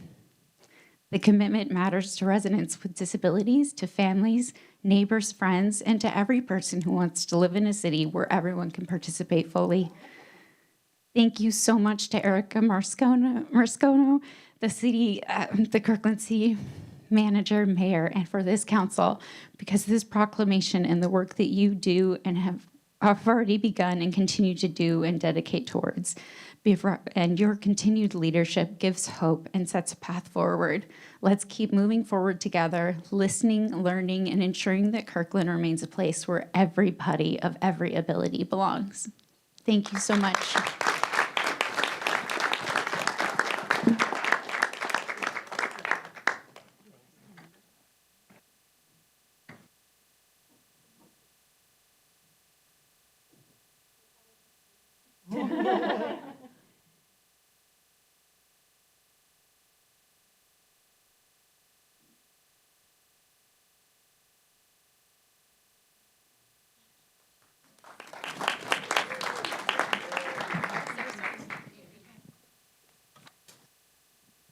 All right, our next proclamation is going to be the South Asian Heritage Month proclamation read by Councilmember Prim, City Manager. Okay, thank you, Madam Mayor. So we'll be proclaiming July as South Asian Heritage Month in Kirkland. For the reasons that will be outlined in the proclamation. And again, I want to note that there are links to more resources and information on the website and in the packet. So we also have a unique honor today. We're receiving the proclamation is the Consul General of India in Seattle, Prakash Gupta. And Consul General Gupta is a career diplomat with the Indian Foreign Service. He's currently leading India's first consulate in Seattle, so we're so grateful to have him and his folks with us.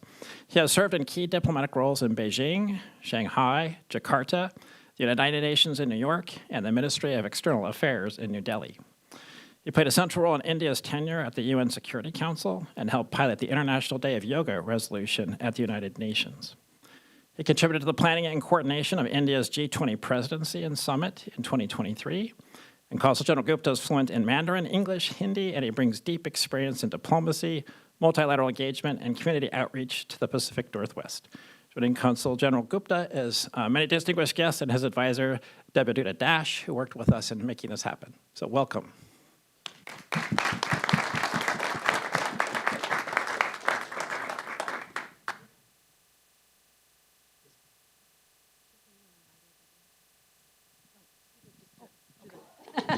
I would love to invite all of the guests as well, please, to come up on stage. Stand in the middle. Sure.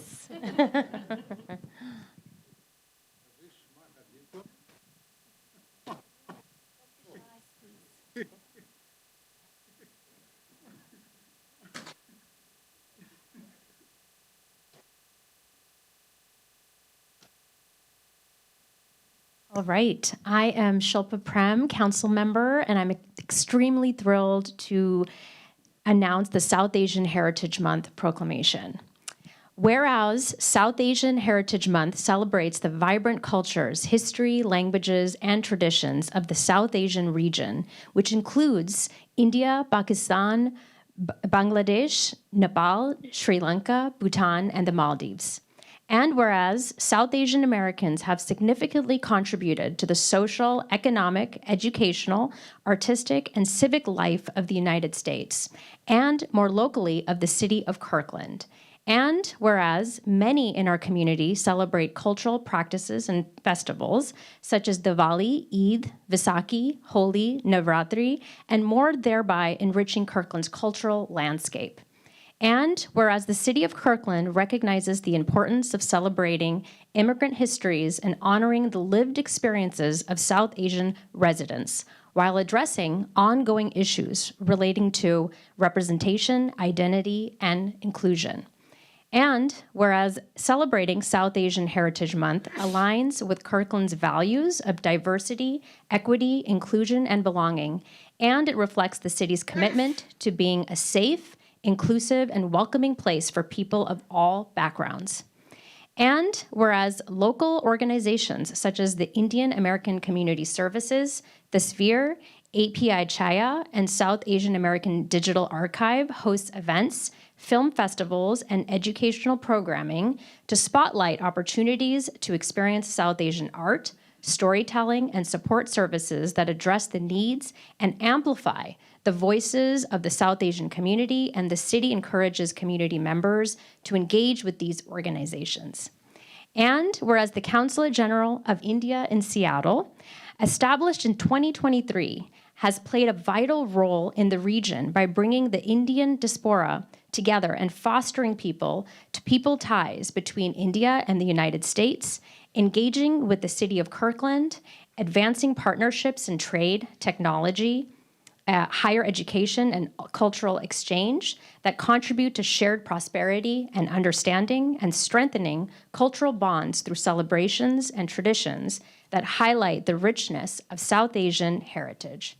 And now, therefore, Mayor Kelly Curtis, on behalf of the City Council, proclaims July 2026 as South Asian Heritage Month in Kirkland, and encourages all residents to learn about, engage with, and celebrate the rich cultural legacies and contributions of the South Asian community as part of Kirkland's diverse community.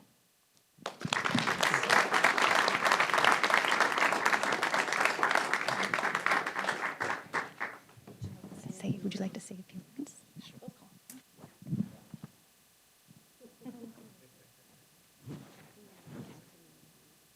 All the council members, can I request to join?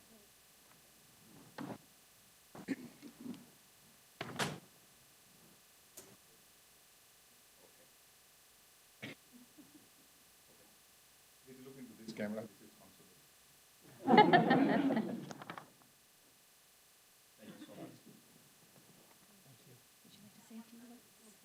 Oh, sorry.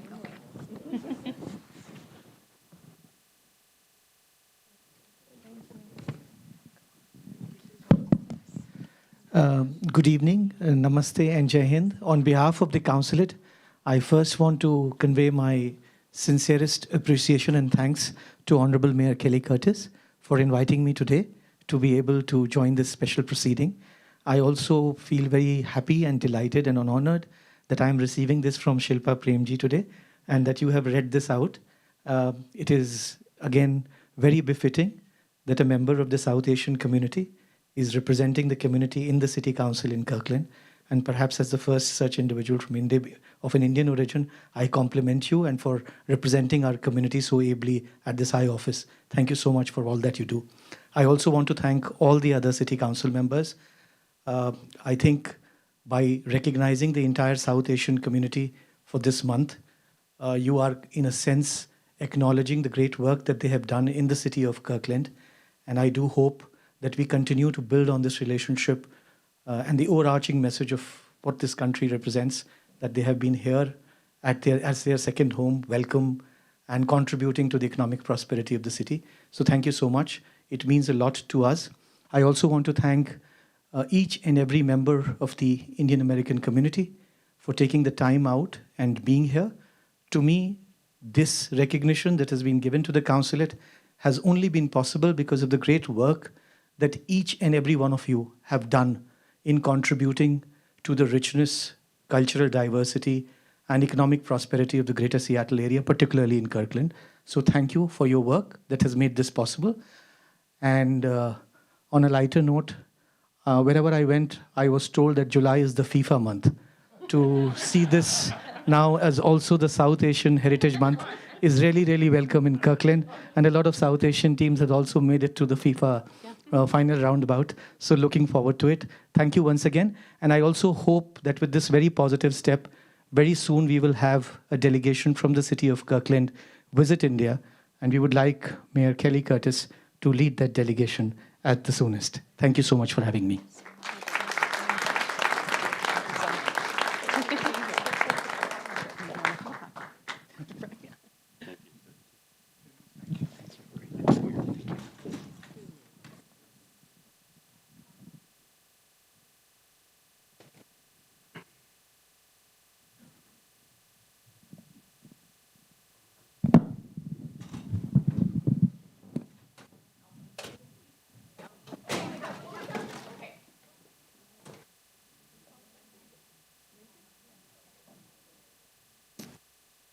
We're going to take a quick little 5-minute recess.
We're going to resume our session. So now we are moving on to items from the audience.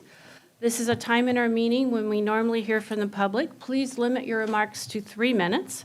We will provide up to a total of 45 minutes for our items from the audience with no more than 6 speakers on a subject, regardless of their position on the subject.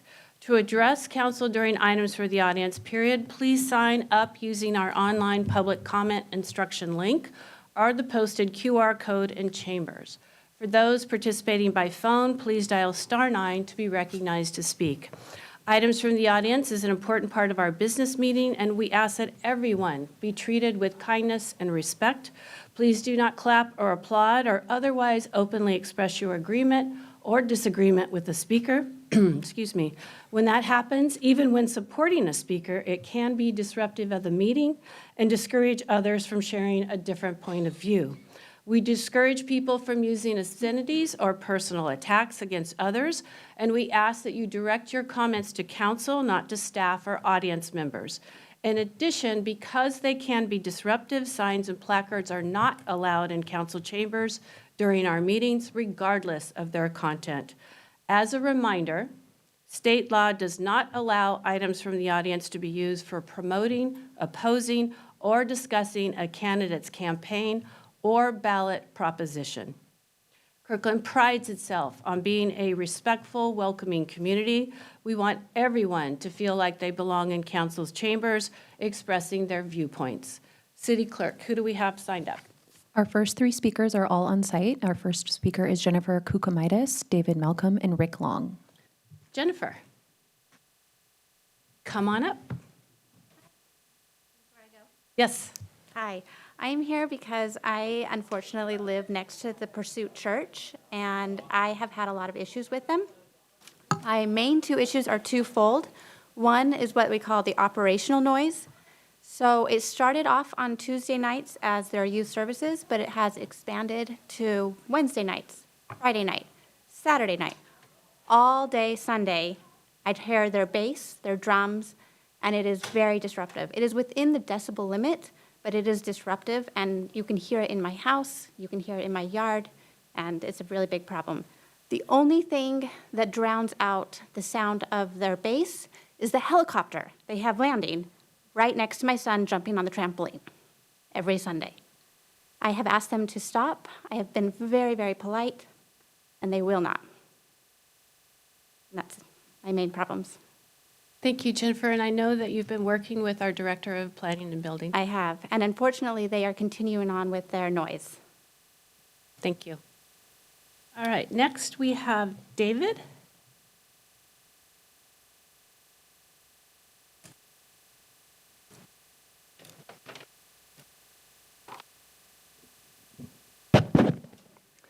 Good evening, members of the council. My name is David Malcolm. I want to talk to you about e-bikes, especially the hazard they pose to children. E-bikes have proliferated. At one level, they are a great idea. They offer mobility on the hills of Kirkland without the need for 4 wheels. They also require no training, no license, no registration, and no helmets. It means that your 12-year-old and their friends can race at 20 miles an hour at the touch of a throttle. Is this a good idea? To answer that question, a friend and I have put together a report comparing the hazards of e-bikes against conventional bikes, with and without helmets, broken down by age and type of injury. Council members already have a copy. The results are sobering. Very briefly, the likelihood of a serious accident to a student on an e-bike is between 2 and 4 times that on a conventional bike. If you still have doubts, talk to anyone who works in the local emergency room. They will tell you that they will never let their own child on any type of e-bike. By one estimate, e-bikes have led to 53,000 ER visits nationally last year. At one San Diego Children's Hospital, they are the #1 cause of pediatric trauma. How have others dealt with this problem? The states of Oregon and New York have limited all e-bikes to those over 16. New Jersey requires all e-bikes to be treated the same as motorbikes. All that this state has done is to set up a working group to define what e-bikes are not. In other words, motorbikes. Meanwhile, what should you do when your 12-year-old says that they want to be... David, I'm sorry, you have run out of time. Oh, okay. Well, thank you for your attention. All right, Rick? Rick, you're up next. Is there a Rick on site? They signed up as on-site, but if they are not here, I can announce the next 3 speakers. That would be great. All right, our next speaker is virtual, and that is Charlotte LaFair, and then we have Connie Chapin, who is on-site, and Susan Davis, who is on-site. Thank you. We'll go back to Rick. Charlotte?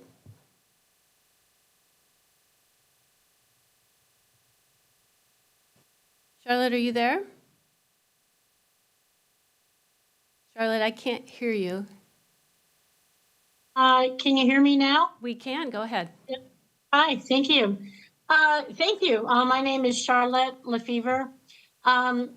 Just some background. I'm Director of Capitol Hill Pride. I served as Capitol Hill Community Council Vice President in 2008. And for the past year, Capitol Hill Pride has been actually scheduling and hosting many of the 50-51 movement and No Kings rallies. Last year, we were proud to introduce Attorney General Nick Brown September 1st. So just to let you know, we are very familiar with rallies and community engagement. So we are here today to express to City Council our concerns about an upcoming presentation by Erica Kirk of Turning Point USA. We are greatly concerned about, of course, safety issues for the city. If you review the background of Turning Point and Pursuit Northwest, they do unfortunately have a documented background in their rallies, which have caused a lot of community concern. We're inviting and really encouraging the city of Kirkland to look at this event coming up for the safety of the community. And it's because we are hearing comments and such. And, you know, above all, we are looking at the safety of attendees, of protesters. But today we are having many communities and organizations be alarmed that this kind of event is in our area. Now, I want to point out, whereas Turning Point has announced this speaking engagement publicly, for us, it's very much a public event, not just an enclosed, small, private church event. We follow a code of nonviolence and encourage attendees to rally with art, music, and speeches, and to demonstrate with the support and a message of love is larger than hate. But we also do realize many protests and rallies can get out of hand, that there are inciters. And so we really want to encourage Kirkland to note that many of these presentations. Charlotte, I apologize, but your time is up, and we have received your email, so you will get a response from the city. Thank you. I appreciate that. Thank you. All right, next we have Connie.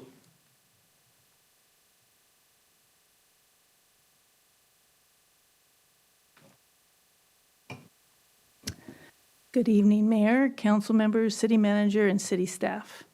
My name is Connie Chapin, and I live in the Upper Highlands. I'm here tonight for a very different reason than I've been here in the past. Tonight, I simply want to say thank you. For a little over a year, many of us in the Upper Highlands have been dealing with extremely low water pressure. It affected our homes, our businesses, our irrigation systems, and for some of us, our fire protection systems. At times, it was frustrating, and there were many unknowns about what the solution would be. Throughout this process, I had the opportunity to work closely with public works staff, engineers, contractors, and members of the city council. While we didn't always have easy conversations, I always felt that the people were listening and genuinely trying to solve a difficult problem. Since the temporary regional booster station came online, my home's water pressure has increased to about 66 psi from the previous 30. For the first time in a long time, everything in my home is working the way it should. It even appears that many of the costly modifications I anticipated, including a booster pump for my own home, may no longer be necessary. We are still waiting for the final testing of my residential fire sprinkler system, but the improvements we've already seen are remarkable.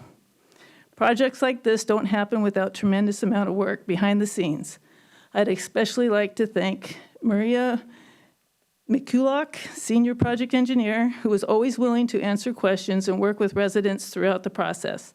I'd also like to thank Senior Project Engineer I Wen Yang, Capital Improvement Project Manager Rob English, and Public Works Director Julie Underwood.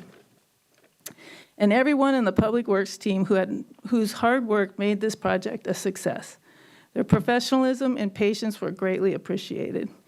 Thank you to the City Council for showing up at our homes and recognizing the importance of this issue and supporting a solution for our neighborhood.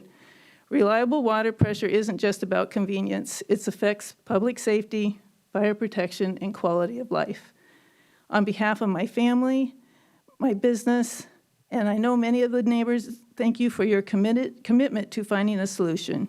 Your efforts have made a real difference, and we truly appreciate all the work that went into making this happen. So thank you very much. Thank you, Connie, and I particularly thank you for calling out staff, because they did work hard on this problem. All right, Susan Davis.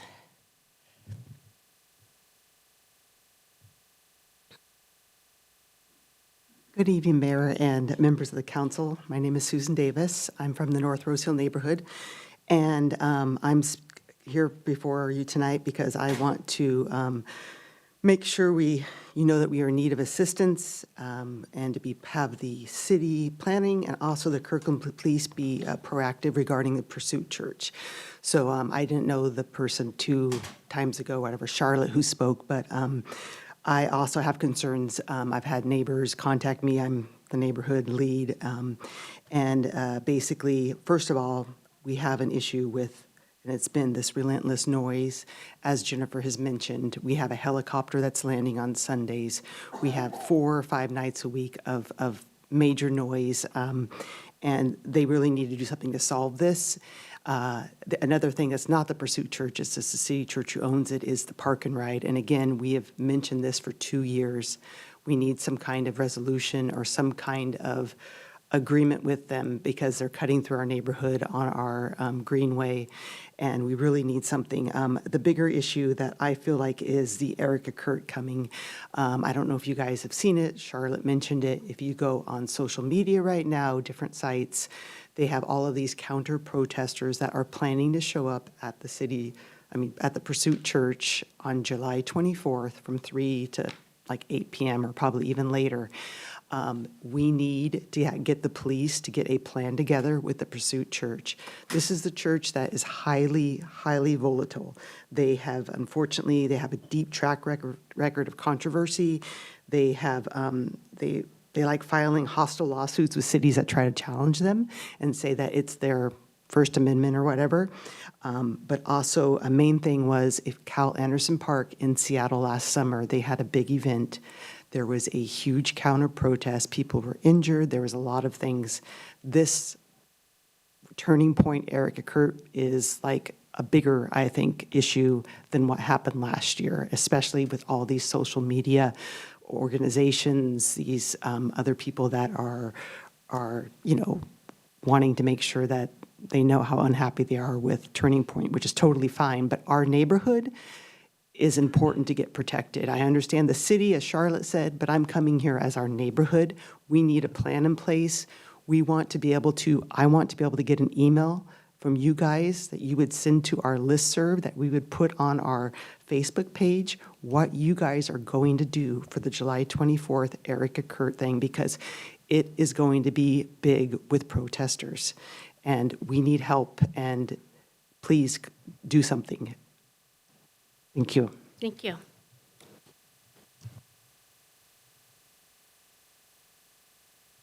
City Clerk?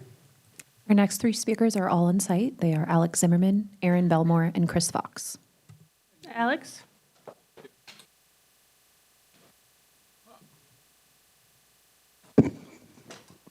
Hi, my name Alex Zimmerman. Yeah. I'm a happy man, very happy man. Last meeting, Mayor cut my right for speech because I want to speak about zoning in housing. And I like this. What does this mean? This means that when rats have a problem, rats start get very aggressive. This is exactly what has happened right now with them Nazi fascist junta what is controlling country. Sound Transit steals $35 billion from us. King Country Housing Authority spent $100 million for thousand and thousand not legal immigrants without document, and 20,000 homeless, most is American citizen, live in street. And people like me, senior citizen, cannot do this, but this is against law and constitution. First, you need to serve American citizen. You don't do this. And number three, what is absolutely idiotic, we have in King County right now syphilis epidemic. For my understanding, the last syphilis epidemic, what is I know, come from 15th century. How can country have syphilis epidemic? Who brings this syphilis epidemic? Huh? Yeah, you know? I can help you. It's come from Tory country. You know what it means from south. Yeah, most of them. India include too. Guys, what has happened now is this so different than like before, you know what it means. Is this absolutely critical because everybody who not a pure idiot, not disability people, you know what it means, understand. 3 points, what is I delivery right now to everybody, without exception, you know, need to understand what has happened for last 30 years under them Nazi fascist junta control. They kill American. They start killing American. They start kill people who born and live here for 250 years. They are pure bandita, you know what it means? A criminal by definition. So right now I speak to everybody who listen to me. You need something doing about this. You cannot be quiet, 2.5 million people very quiet. I never hear one man come and talking about this. So this bandita, this Nazi Gestapo kill American citizen who live here for 250 years? How is this possible? Viva Trump, viva new American Revolution, stand up, slap, and happy cow. Stop stealing us money. Why are you doing this like a bandita? You steal us money. Thank you. I have a statement. Mr. Zimmerman is allowed to complete his remarks because the council is committed to free speech. And we've been talking about free speech earlier this evening. But I want to reiterate what I've said many times, that this council finds his comments hurtful, divisive, and completely at odds with Kirkland's core values as a safe, inclusive, and welcoming city. Thank you. Alex? All right, we're going to move on to Aaron.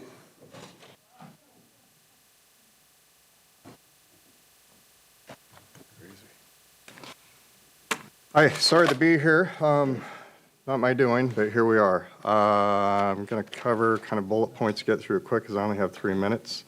I've documented complaints with city misconduct affecting disability homeowners, ADA civil rights, public rights concerns. I had a meeting with one of the gentlemen here and staff today, covered a bunch of code violations, asked them a very simple question. Are permits required? Are permits not required? If they're not required, give me supporting documents. I have an HOA doing work without permits as a licensed contractor for over 20 years. I'm very familiar with what requires a permit, what doesn't. I can't sell my house now that permits have been done work has been done without permits, without disclosing that work has been done without permits. Come to the city won't help me. John, the inspector supervisor, keeps turning me down. I also read a letter that you wrote about expanding home ownership opportunities. I'll be replying to that to Speaker of the House because I'm not certain that you know what your staff is doing underneath your control. I'll go through some bullet points and hopefully get through a few of them. I've also been silenced by David, who was in the meeting with me at May 1st, not to contact the fire department about safety concerns. I didn't contact the fire department or the police department. There's code enforcement enforcement that's not going on. The city manager's not helping. David has introduced the city attorney to my email chain. I don't know if that's a legal threat or what's going on here. ADA rights are being abused. Civil rights are being abused. Property homeowners' rights are being abused. The homeowners, HOA, and other residents are being able to operate above the law. I don't know why. John is city inspector, supervisor, is friends with one of the owners and renters there who is allowing to operate above the law. Let's see here. David's writing in jigsaw puzzles to me after I've disclosed that I do have a disability. This disability month, you guys should be honoring that. David doesn't seem to know that. He's writing jigsaw puzzles. I told him I'm dyslexic. I can't follow jigsaw puzzle emails. I can't do email threads. That's why we had to have an in-person meeting. What's going on here is an absolute disgrace. You people have come onto this staff to support the people and the public, and you're not doing it. You're failing. Each and every one of you that I've contacted is failing, and each and every one of you that are on that email thread are failing. Doing the right thing is always the right thing. Do it. Even if nobody else is doing it, one of you people have to be strong enough to stand up and do the right thing and make this nonsense stop. You're taking my equity away from me. The city of Kirkland has been stripping my rights and my equity. And I'll give you your time back for your meeting, and I'll continue to push forward with other avenues to get enforcement done outside the city of Kirkland. Thank you. Next, I have Chris Fox.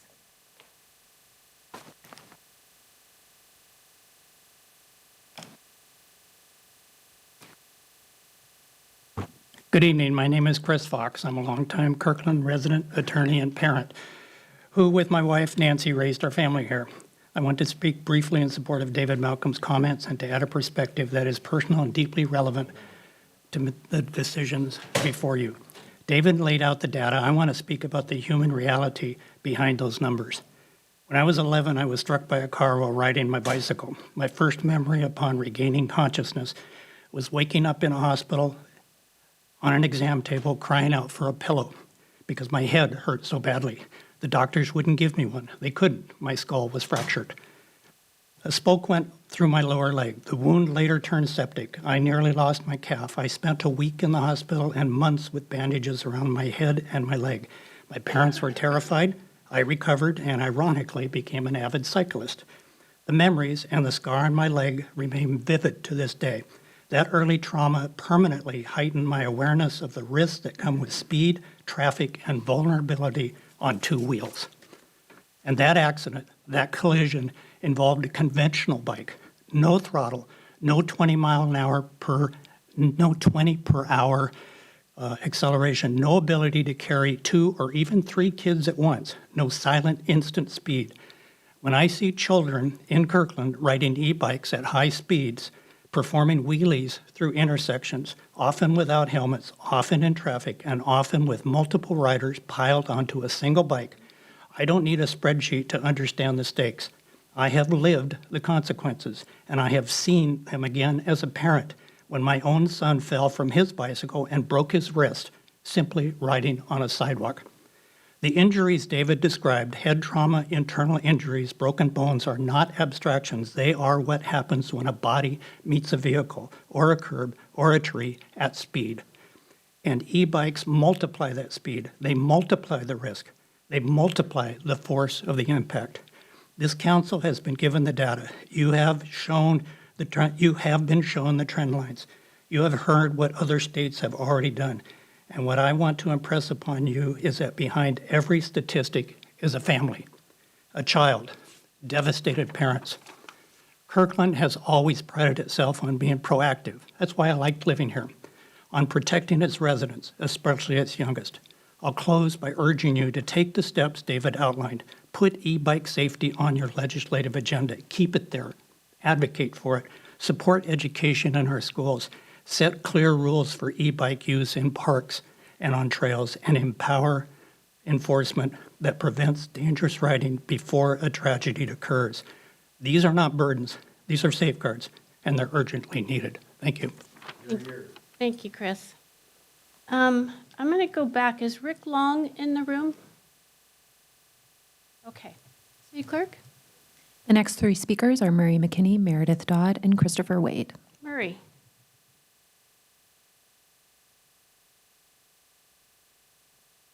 Good evening. Murray McKinney, longtime Highlands resident, and I'm here tonight just to thank the council and staff for getting our water pressure restored. Finally had a good shower after 18 months. My wife and I were actually able to take showers simultaneously, which was really nice. And the irrigation system is back working again. So I've talked to a lot of our neighbors. They're very pleased. But again, this should never have happened. I mean, the consultant knew that it would be dropped to 30 pounds, and that was totally unacceptable. Our water pressure never got that low. Ours was 48. Now we're at 78, which is a 66% increase. And anyway, it's nice to have it operational for the irrigation season that we're going through right now. But, you know, it took a lot of meetings, a lot of time, took a lot of staff time, and I appreciate the time that was dedicated to make this happen. And I think there should be some sort of proclamation for Scott Stillman, who's the neighbor that I drug into this whole deal. It's a licensed civil engineer that had experience in municipal water systems and was able to come up with a solution. Now, the final solution for this temporary pump was kind of a variation of his, well, whatever, but he stepped up and attended a lot of meetings and had zero compensation for it, and he was not in the zone where the water pressure dropped. He was just outside of that. So I think there should be some sort of proclamation for Scott, and he's a very humble guy. He never asked for it, but I don't think we'd ever gotten to the solution without his help, and he sat down and did calculations the evening on his own time and was able to help us out. So anyway, we've gotten through that one now, and I'd like to dittos to these 2 gentlemen on the e-bike situation. My wife and I were out walking last week on 7th Avenue, coming from the Cross Kirkland corridor, coming down past Jay's Automotive, and here comes an e-bike with 3 teenage girls on it, and they were just flying down the hill. I mean, they had to be doing over 35 miles an hour. No hand signals, just take a veer off onto 6th, and I mean, it's just a matter of time until there's a serious accident around here. Also walking through the park over here by the Lee Johnson Field, there's signs out there, no e-bikes, no e-scooters. Several kids just riding through there and, you know, don't pay any attention to the signs. So there needs to be some sort of enforcement, especially in the parks. I mean, you guys got park rangers, go confiscate the bike. Just take the bike away from them, you know, and let the parents come pick it up. And, you know, I think it's just a matter of time until there's another serious injury. And last of all, last meeting, I think you guys talked about this bike lane going past Peter Kirk Park. or Lee Johnson Field, $4 million for 2 blocks of bike lane. I mean, you know, we talk about affordable housing, a lot of it reverts back to property taxes, and asking taxpayers to put up that kind of money is just ridiculous. So anyway, I'm out of time. Have a nice evening. Thank you. Pastor Dodd?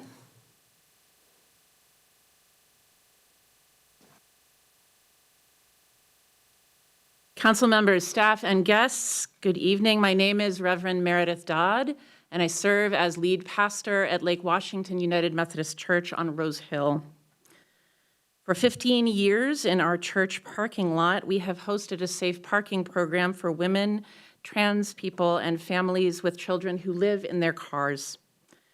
We offer people not only a safe place to park, but also access to food, hygiene supplies, showers, laundry, and resources to help find and keep permanent housing. This month, after 15 years of operating this program in our parking lot, we are finally repaving the lot to make it safer, smoother, and less prone to flooding. We are grateful that the city of Kirkland has written a fiscal note using the council's special projects reserve fund to allocate $100,000 toward completing this repaving project, contingent upon our continued operation of the program for 3 years. We are grateful for your consideration, and I, for one, would really like you to vote yes on this fiscal note. But regardless of how you vote tonight, we are so grateful for your partnership, for our partnership with the city, for your referrals to our program, for grants to help unhoused Kirkland neighbors access showers and laundry and furniture as they move into housing. As an organization whose primary value is loving our neighbors, all of our neighbors, the best that we can, we are grateful for your service toward all Kirkland residents, housed and unhoused, of any race, religion, national origin, ability, sexual identity, and economic status. We are grateful you are our neighbors. And we are grateful for all of the ways you take seriously your responsibilities to steward the city's resources toward the common good. This Saturday, July 11th, council members, staff, guests, our community will celebrate the repaving of our parking lot with a barbershop quartet concert and an ice cream social at 4 o'clock. And regardless of how you vote tonight, we hope you come eat ice cream with us. We are grateful to serve alongside you as we create a safe, inclusive, and welcoming Kirkland for our neighbors who are currently experiencing homelessness. And we look forward to continuing to work with you toward a day when everyone in our city has a safe, affordable, and permanent place to call home. Thank you. Thank you. Next, I'm moving on to Christopher.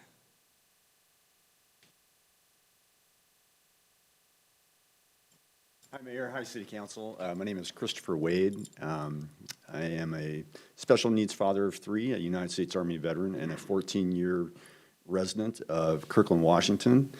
And just a little about me. On top of that, this happens to be where I currently live, my 47th address on this planet, and is by far my favorite town I've ever lived in. So I would like to suggest an art concept installation, and it occurred to me about 20 minutes before the meeting that perhaps it's the Kirkland Downtown Association that's best to have this presented to. But I had this on the calendar, so I thought I'd come and share it with you anyway. There at I think it's 25 Lakeshore Plaza and Marina Park, right there by the restrooms, there's a 12-pointed star that lists 12 activities that I call the activities of Kirkland.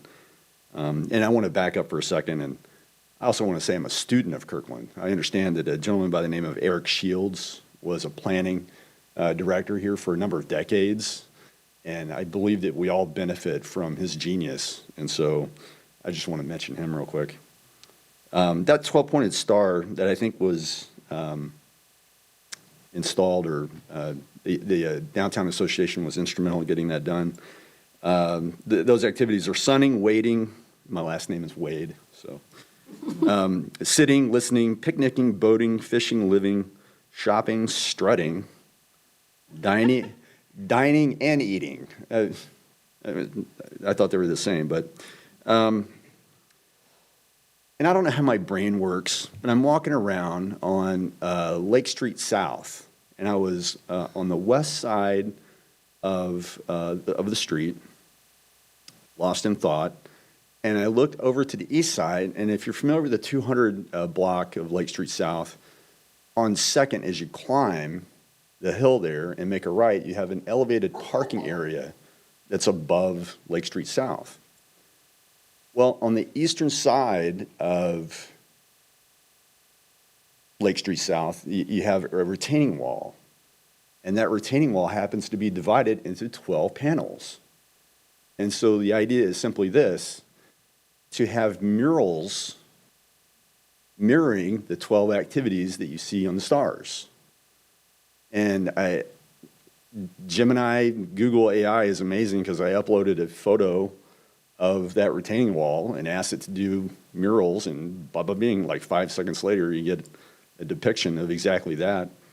And so I would extend the concept and the idea to invite 12 notable mural artists from Seattle or the Pacific Northwest to come. Christopher, Yes.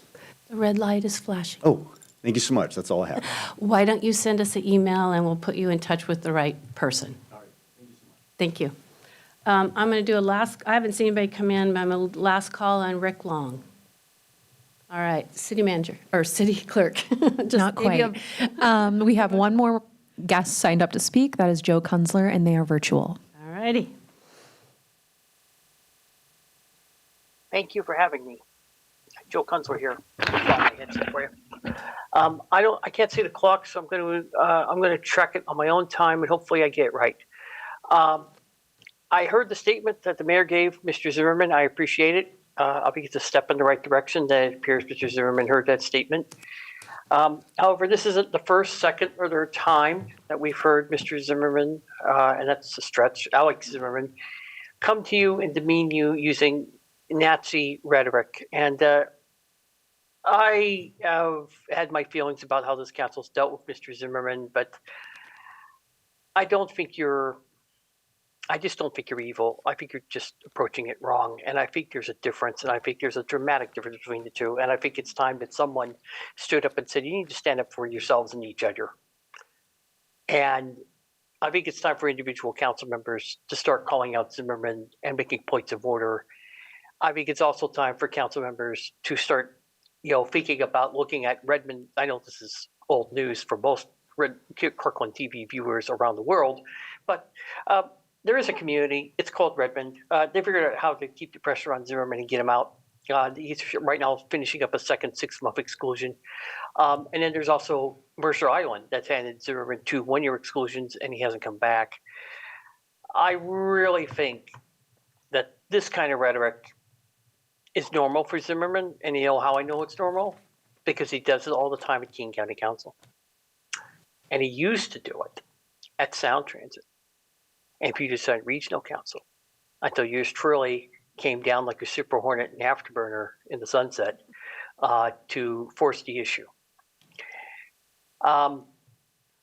With that, I understand Erica Kirk is coming, and I think it's, I hope that people will be respectful. I don't agree with everything that Turning Point USA wants to do. I would have paid good money to debate her late husband on the virtues of public transportation, for instance. But I just hope that we can all find a way to get along and treat each other with some dignity and respect some way, somehow, someplace, because the kind of rhetoric we heard tonight is not the kind of rhetoric that you deserve. You are not what Zimmerman called you. I'm not even going to repeat it. I just think it's time there's a voice in the room to say enough's enough. So thank you for your public service, and thanks for having me at the end of the meeting. Thank you. Thank you. City Clerk. There are no more guests signed up to speak. And we just made our 45 minutes. So thank you, everyone. All right, we are going to move on to special presentations, where we will receive a special presentation from the Kirkland Community Foundation.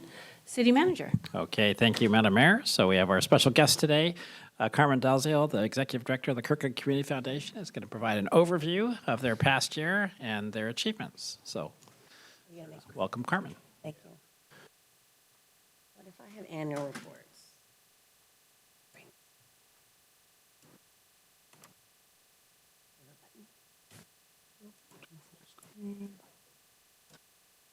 And you can advance the slides right here. Right there? Yep. Use all the buttons. Okay. Where do I put my annual reports? You know everything. Yes, please, you can just slide down. I got it. Okay, very good. Perfect. Thank you. I'm always afraid I'm going to hit the keyboard with my notes. Welcome. Hi, everybody. Hi. Thank you. Thanks for having the Kirkland Community Foundation here. I want to acknowledge and appreciate Mayor Curtis, Deputy Mayor Black, council members, and the city leadership for making this time for us today. We came here to say thank you to the council and the city for their investment that they made into this community foundation, and hopefully show you a little bit of what we've been doing and the impact we hope we're making. The Kirkland Community Foundation exists because people love Kirkland and they want a way to invest in Kirkland. And sometimes that is a gift that has an immediate action, and sometimes it's a long-term legacy that will benefit Kirkland long after anyone will ever remember. My name is Carmen Dalziel. I'm the Executive Director of the Kirkland Community Foundation.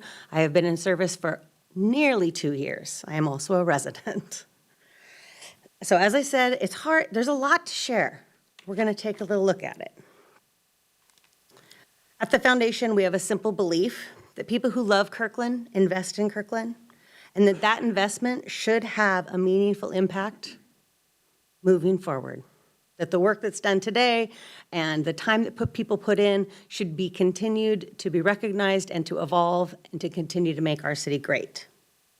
Investment takes all sorts of forms: the service that you do, the service of our volunteers, financial donations, relationships, connections, service, all sorts of different ways. And the foundation is a place where we can offer a flexible, responsive, and trusted local vehicle for those things to come together and make a meaningful impact. Because of our fun little way we live in the world, we have the opportunity to talk to a lot of people and see a lot of different perspectives. And so we're out in the community and we're hearing some fun things and finding ways that as your community foundation, we can be in support. So when I'm out in the community, we call it sidewalk time. I'm finding and running into people who've spent years in Kirkland, made their whole life here, and people who've just chosen it because it's the best place on earth to live. And they all are looking for meaningful ways to stay connected to the community that they care about. They want to feel like what they do makes a real difference here close to home. They want to know who they can trust, and they want their giving, service, time, dollars to reflect their values. At the same time, we're talking to nonprofits. I recently met with Deputy Mayor and said, you know, there are 450 nonprofits registered in the city of Kirkland. The Community Foundation has about 200 of them that we interact with on a regular basis. And what we're hearing from them is, well, everybody wants funding, but it's bigger than that. They need visibility, they need introductions to potential donors, and they need volunteers, and they need community champions and stronger relationships with one another so we can continue to build the net. We're also seeing a growing interest in legacy giving, more people thinking about how the values that they live today continue to benefit Kirkland in the future. And finally, we're learning that some conversations have no natural home. Sometimes there is no single organization that's responsible for bringing people together, sharing information, identifying gaps, helping a group move a concern to action. And all these things are ways that the foundation is kind of finding our way in our community to be in service. The foundation is a little different from a traditional nonprofit model that many people are familiar with. We are not focused on just one cause, one program, or one population. We are a trusted hub for local giving across many causes and community opportunities in Kirkland. We are not here to compete for a share of the same resources. Our role is to help make the pie bigger. Our role is to encourage generosity and help it find its way to the people and organizations already doing meaningful work in this Kirkland. We're not financial advisors or estate planners, but dang it, we can really help people understand their charitable options. We conduct appropriate due diligence so that you can feel confident about where your gift goes. And we can help someone support a nonprofit right now that's a thing that they care about. And but we also offer opportunities to participate in collective giving, to join your neighbors a little at a time and make a big impact. We host donor advised funds and allow you to do philanthropic things all over the world while staying rooted right here in Kirkland. Overall, we provide one place where a person's care for community can become lasting community impact. I've got a little example for you. So the foundation we've been throwing a lot of spaghetti on the walls and testing and seeing what works. And most recently, one of the things I'm really proud of is that our work with summer food access. So last summer, I went online, tried to find where a family could get free food during the middle of the day for kids. During the summer, students are losing possibly 10 meals a day, and how does the family respond? And ironically, there was nothing listed for Kirkland, and I was like, gosh, whose problem is, oh, dang it. So we wanted to do something to make a change. So this spring, we brought together about 22 participants, partners from nonprofits, schools, governments, funders, community leaders to say, what's going on with the summer food access and what can we do to help? We also were sure that sometimes it isn't what you think it is.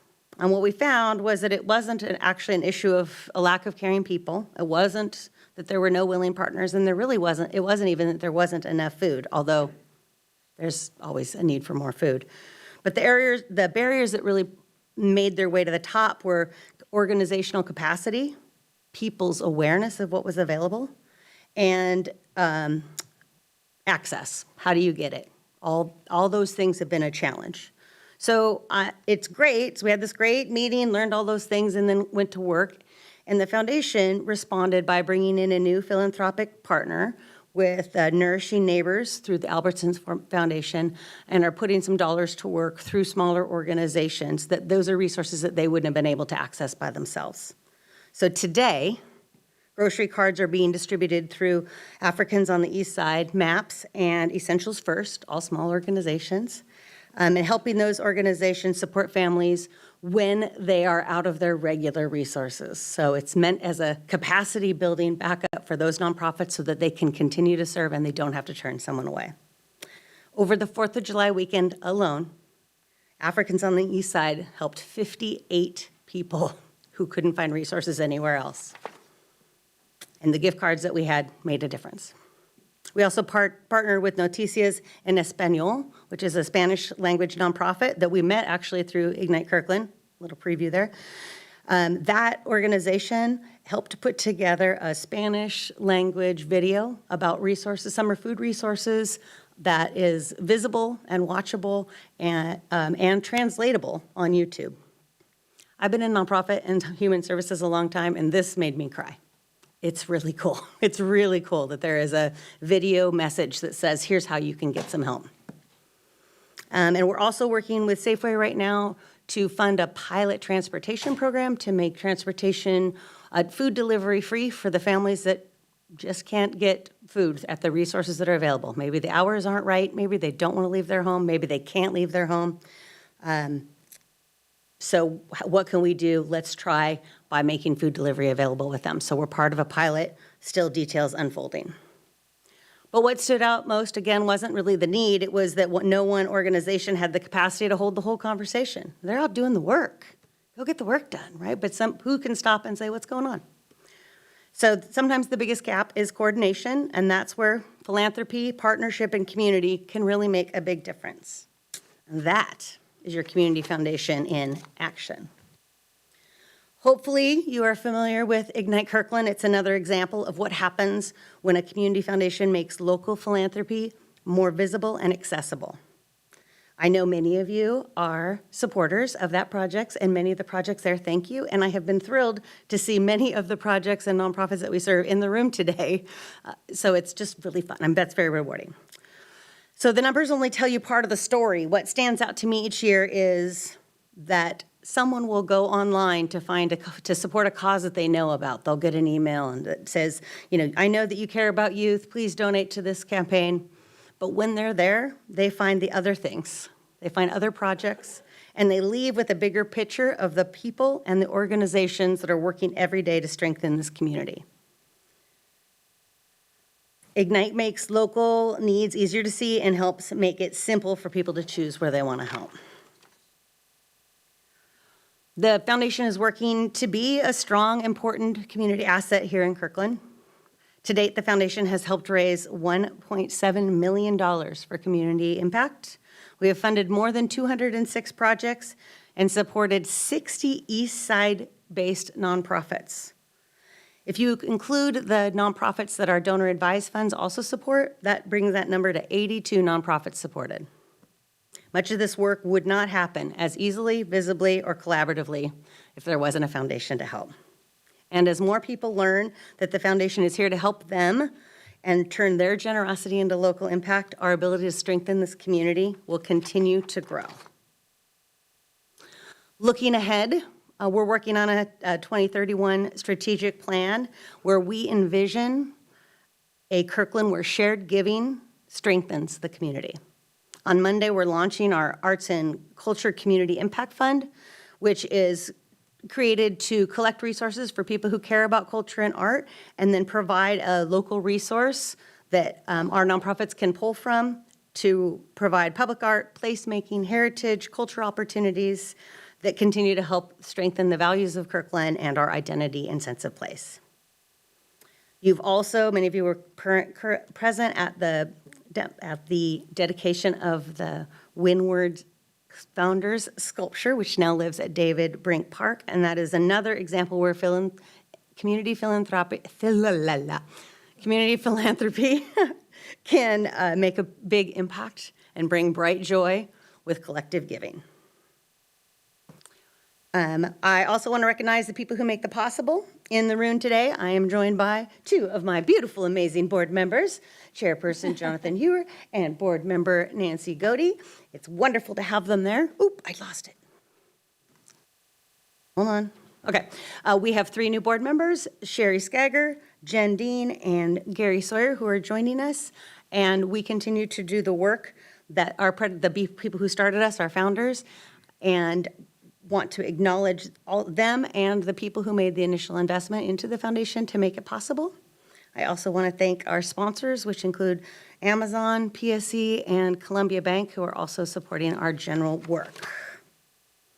In closing, I want to say thank you. Thanks again for your partnership, for everything that you do that is seen and unseen. For the city's early belief in what the value that a foundation can bring to your community, our community. We help people who invest in Kirkland, and the Kirkland Community Foundation is here to provide that trusted local pathway for all those forms of generosity to turn into good that sustains here in Kirkland. We're grateful for our relationship with the city. We're grateful to work alongside them, grateful to work with our local nonprofits, businesses, donors, residents, and the council. Together, we're building relationships, resources, and opportunities that will strengthen this community for generations to come. Thank you for your time. I'm happy to answer any questions. Thank you, Carmen. I've been on council for a while, and I've watched the trajectory of the Kirkland Community Foundation, and you guys you're running now. There's no more walking, so congratulations. And I'm so grateful to you and your board and other community members who have a heart of service. And so thank you for that also. Deputy Mayor. Thank you, Madam Mayor, and thank you, Carmen. The mayor stole most of I don't have questions. I really just wanted to take a moment to say thanks and also express gratitude. Like the mayor said, I really want to thank the Community Foundation for just the tremendous growth and the vision of what the foundation stands for, and all of the effort and commitment. I've seen the effort and commitment to delivering on this this powerful, growing vision. And I just want to thank you, thank your board, thank the founders, of course, who include former Councilmember Tom Neer and his wife Sally, and the gratitude of the partnership with the city. We meet regularly with you and Board President John Hewer, the leadership of the council and your leadership. And I think that just gratitude for the commitment to that relationship and all the work that you do in the community. So thank you, and thank you for being here tonight. Appreciate you and appreciate the organization. Anyone else? Oh, there you go. get to say that. I like her. So Councilmember Falcone has suggested, if you're game, do you want to do a quick picture? Always. I figured that. So why don't Nancy and Jonathan, why don't you come up too, and we'll just group right here.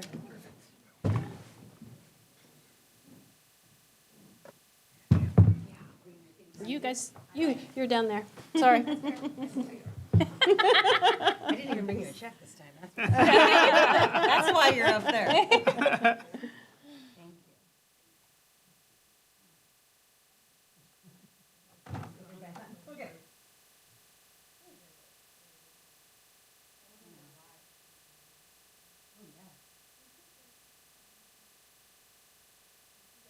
Thank you. Thank you. Thank you. Thank you so much.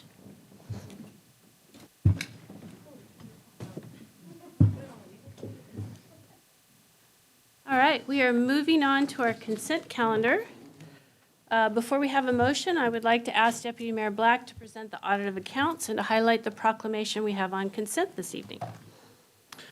Thank you, Madam Mayor. We had payroll in the amount of $9,545,254.52 and bills in the amount of $9,529,176.81. As part of tonight's consent calendar, the mayor, on behalf of the council, will be proclaiming July as Parks and Recreation Month in Kirkland. This national observance recognizes the power of parks and recreation to improve health and well-being, connect community members, support environmental resilience, and enhance quality of life. Through this proclamation, we celebrate the staff and volunteers who make Kirkland's parks system possible, including more than 2,000 recreation programs, serving nearly 20,000 youth, adults, and seniors each year across our parks, athletic fields, beaches, community centers, teen center, and pool. Thank you, Deputy Mayor Black. Is there a motion to approve the consent calendar? So moved. Second. Moved by Deputy Mayor Black, second by Councilmember Prim. Is there any discussion? The questions on the motion to approve the consent calendar, we have ordinances. So City Clerk, will you please call the roll? On the motion to approve the consent calendar, Councilmember Arnold. Yes. Councilmember Prem. Yes. Councilmember Falcone. Yes. Councilmember Pascal. Yes. Deputy Mayor Black. Yes. Mayor Curtis. Yes. Thank you. Consent calendar is approved, 6-0.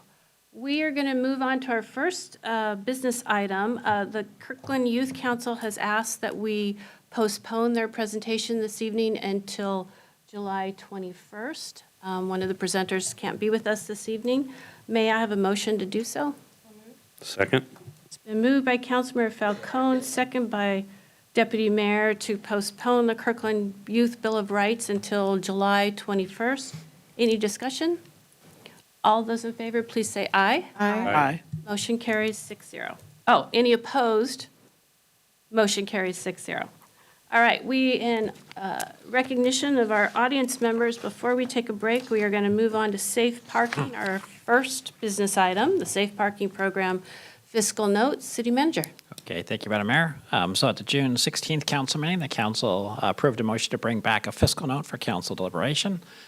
This is the return with that fiscal note, and here to give the presentation is our Deputy City Manager of External Affairs, Jim Lopez. Thank you, City Manager. Welcome, Madam Mayor, Deputy Mayor, and Council. It's my pleasure to be before you tonight presenting on the fiscal note for the proposed allocation for the Lake Washington United Methodist Church Safe Parking Program Repaving Project. It's always wonderful to be part of those things that we do to fulfill our continuum of care for to service those in need. Starting with some brief history of the safe parking program generally. It has been in operation since 2011, serving women, trans people, and families with minor children who are experiencing homelessness. It's a safe place for guests to sleep in their cars and access resources. In 2025, the program hosted over 400 guests. It's been a very successful program in serving its purpose. Kirkland Homelessness Assistance and Response Team also regularly refers eligible unhoused clients to safe parking. It is a very important element of our program here in Kirkland. Focusing a little bit more specifically on the repaving project itself, the estimated project cost is about $426,000. The scope involves removal of nuisance trees, removal of existing asphalt, repair, subgrade. They are installing an ADA parking spaces, underground conduit to support internet for guests, safer, smoother walkways, improved signage and striping. It's a pretty comprehensive project. So turning your attention briefly to the Special Projects Reserve, this is where the funding is coming from, and these are the rules associated with that. It is limited to one-time projects, pilot programs, and budget amendments, or special events. That is its history. It's currently funded at about $250,000, but there is no established minimum allocation amount, which is important to note. Typical allocations have been less than $50,000, and I do have a chart if you would like to see that. Typical allocations that have exceeded $50,000 do include things like the citywide implicit bias training, a reasonably big one in 2020. The first Kirkland Health Fair had a substantial allocation in 2023-24. The Park Lane study, the analysis of closing park lanes to vehicles, actually came from this fund. And the council provided $150,000 spread over 3 years, appropriately introduced at this time for the Kirkland Foundation, the community foundation that you just heard a presentation from. So let's talk a little bit more specifically about the potential allocation agreement itself. This would be a disbursement of funds contingent on a signed agreement between the Lake Washington United Methodist Church program and the city. This would be a 3-year agreement that would compel continued operation of the safe parking program in return for the $100,000 contribution. Now, working through that, the repayment for the program, should it end early, is listed above. The repayment would be $66,000 if the program were to end in year 1, $33,000 in year 2, with no obligation due if the program fulfills its 3 years of operation. So that's kind of the structure of it, and the allocation of the funds would be contingent upon execution of that agreement. So what I am before you tonight seeking a motion to approve the fiscal note for the safe parking program on the condition that the funding be provided to Lake Washington United Methodist Church only through the written agreement that I just discussed that requires the program to be operated for at least 3 years and that it is approved by the city manager. Those are the parameters of the fiscal note. Back to me. Yes. Thank you, sir. Before I ask council if they have any questions, I do want to thank Karina O'Malley and the Safe Parking Program leadership who worked with us to put together this structure that hopefully would give council peace of mind in approving this fiscal note. And we sincerely appreciate the work that the Safe Parking Program does for our community. Council, any questions before we entertain a motion?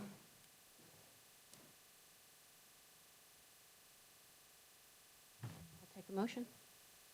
Council. I propose to approve the motion as stated on the screen. Second. It's been moved by Councilmember Prim, second by Councilmember Falcone to move forward the fiscal note for the safe parking program on condition the funding is provided to Lake Washington Methodist only through a written agreement. Requires safe parking program to be operated for at least 3 years. As approved by the city manager, the fiscal note is $100,000. Any further discussion? Councilmember Pascal. Thank you. You know, I regret that I missed the last meeting where you all talked about this funding. And I just wanted to say that I agreed with much of what was said at the last meeting about, why this is an important program to support. Even though I didn't attend the last meeting, I did raise some questions with the city manager, just kind of wanting a little bit more information and background about the project itself, what it was specifically going towards, how it was benefiting the community, and then asking for, a little bit more kind of a written agreement that would assure that there was some accountability to taxpayers if something, goes awry down the road. Unfortunate things can happen. And as stewards of the taxpayer dollars, we do need to just account for that in agreements. I don't expect anything. I expect everything to go well, but happy to support this, but really pleased to kind of see the added background and context and due diligence that occurred between now and last meeting. Thank you. Thank you. Anyone else? Question is on the motion to approve the fiscal note for the safe parking program. All those in favor, please say aye. Aye. Any opposed? Motion carries 6-0. Thank you, council. Thank you. Thank you, Jim. All right, let's go ahead and take our break, and we will be back at 9:10.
All right, we are back after a quick break, and we are moving on to proposed Mark Twain Park land exchange. City Manager. Okay. Hold on, let me get to my section of my,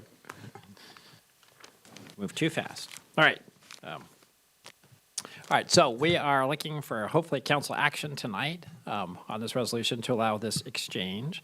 Here to give you the overview of this is the Associate Planner Colin Carter, and then we also have our Senior Assistant City Attorney Kevin Hansen to help make the presentation support. So, thank you. Good evening, Mayor, Deputy Mayor, and Council. I'm excited for my inaugural presentation to Council on a 20-year-old land use decision. So, can't imagine anything more exciting. And let's see if we're advancing here. There we go. The agenda follows a typical presentation of, I'll do 7 slides of staff presentation. I know it's a pretty complicated issue, so there's lots of diagrams, hopefully lots of explanation, hopefully answer some questions from council before the council considers resolution 5739. To begin, Mark Twain Park, located in the eastern half of the North Rose Hill neighborhood, was purchased by King County using forward thrust bonds. Forward thrust ballot initiative, passed in 1968 and 1970, were intended to fund major civic projects and preserve open space throughout King County. As a result, Mark Twain Park must be maintained in perpetuity unless comparable land is provided to ensure no net loss of public park land. After Kirkland annexed North Rose Hill in 1988, King County transferred the park to the city to Kirkland, but included in the transfer deed were provisions that the city obtained prior written approval from King County Council for the sale, transfer, or trade of all or any portion of Mark Twain Park in order to maintain compliance with said forward thrust bond provisions.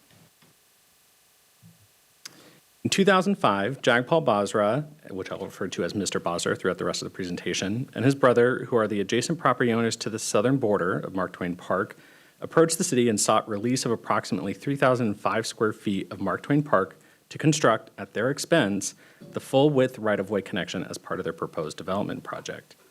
Doing so would avoid an awkward and largely unusable half-road, as the city would have otherwise been responsible to build out the portion within the park. Hopefully I can use my cursor to maybe highlight. There we go.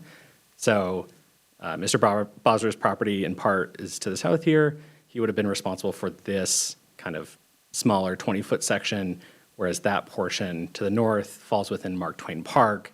And so that just 150 feet of road wouldn't have been usable unless something were to happen with that portion of the panhandle there. Thus, Mr. Basra's ask. A quick note on naming conventions before proceeding as well. This panhandle portion of the park is also referenced as right-of-way dedication or dedication in past documents and staff report prepared for this meeting. As you will see in the next bullet point, this portion of property is ultimately proposed to be conveyed to Mr. Basra and not in the right-of-way due to a shift in the final right-of-way alignment. So to avoid further confusion, I will reference this area as the panhandle portion. In addition, Mr. Basra sought to conduct a one-to-one land swap adjacent to the panhandle portion of Mark Twain Park as shown in the red and blue hashed areas in the diagram to the right.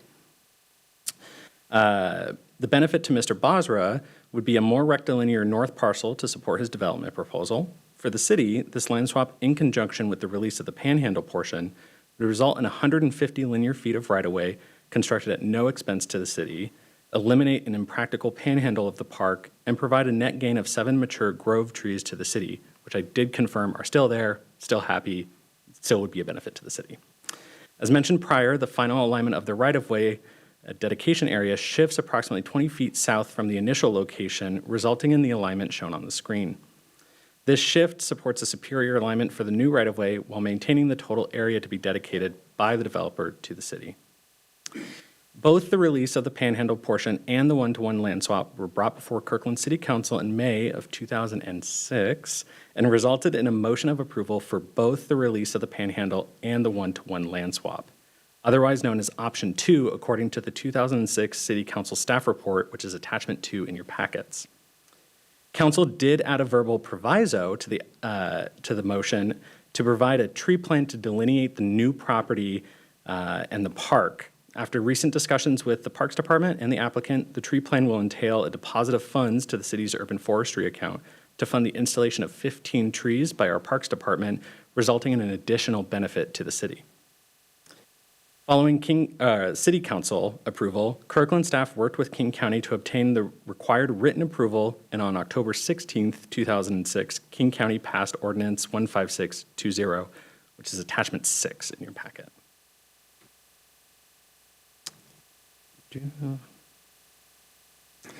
In the years since the 2006 proposal, the lot line adjustment necessary to execute the release of the panhandle portion and the land swap was never carried out due to numerous factors, including project delays, failed recording attempts, and for a time, a notion that the swap was done and no further action was needed. After discovering the 2006 LLA permits were never formally recorded, staff advised Mr. Bosra to resubmit permits in 2024. During permit review of those 24 submittals, staff identified the King County ordinance never authorized the release of the 3,005 square foot panhandle portion, while the one-to-one land swap portion was. After realizing the issue, staff did reach out to the King County Prosecutor's Office, which is their version of the City Attorney's Office, to examine whether the existing county ordinance would support release of the panhandle portion. Unfortunately, the prosecutor's office determined there was insufficient authority in the ordinance as passed. While the 20-year-old record does not reveal why the panhandle portion was not included, its absence prohibits the final configuration approved by the 2006 City Council. Finding that the intent of the 2006 City Council was to achieve the final configuration illustrated in attachment 2, page 8, which is somewhat similar to what we have on screen here, and that the benefits for both parties are still as valuable today as they were in 2006, staff recommends the city convey all 16,279 square feet of Mark Twain Park Panhandle in exchange for Mr. Bosra's 13,274 square feet. However, to ensure the city is compliant with those forward thrust bond obligations mentioned at the beginning, the city must provide the difference to ensure no net loss of park. To provide the difference, staff recommends placing the restrictive covenant upon the Lamas property. The Lamas property is a 26,570 square foot property located to the northeast of Mark Twain Park and is close to being acquired by the city following council's authorization in February of this year. Once acquired, the restrictive covenant would set aside 3,005 square feet of that parcel to be maintained as parkland in perpetuity and would be recorded on the property with King County following King County Council's approval of the transfer.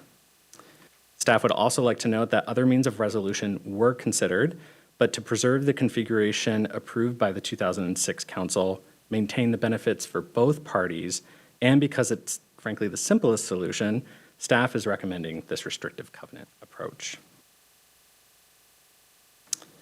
So to aid the more visual learners among us, here's the proposal showing current conditions on the left, with the Bosra property shown in blue, Mark Twain Park in green, and the Lamas property in white. The middle image shows the aggregate total land swap occurring between the park and Mr. Bosra, as well as denotes the restrictive covenant that would be placed upon the Lamas property, as shown by the asterisks.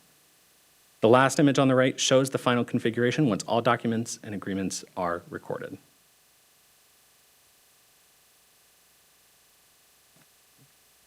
To summarize, the absence of King County's authorization to release that panhandle portion of the park prevents the city and Mr. Bosra from realizing the benefits of this exchange. The proposed solution to this problem, in the form of Resolution 5739, just re-endorses the original configuration approved by the 2006 Council, but adds the additional step of placing the restrictive covenant upon the Lamas property necessary to effectuate the agreement. It is for these reasons that staff recommends adoption of Resolution 5739. If adopted, staff will immediately take steps to receive King County approval, as well as coordinate the remaining permitting elements with Mr. Bosra. I'm happy to answer any questions the council may have. I brought backup since this is a little bit complicated, but I'll do my best. Thank you for your time. Thank you, Colin. Great explanation. Love the maps, so appreciate it. Council, any questions for Colin? I thought not. I will entertain a motion. Deputy Mayor. Thank you, Madam Mayor. I'll move for adoption of Resolution R 5739. Second. Been moved by Deputy Mayor Black, second by Councilmember Arnold, to move forward Resolution 5739. Is there any further discussion? All those in favor, please say aye. Aye. Any opposed? Motion carries 6-0. Thank you. Thank you.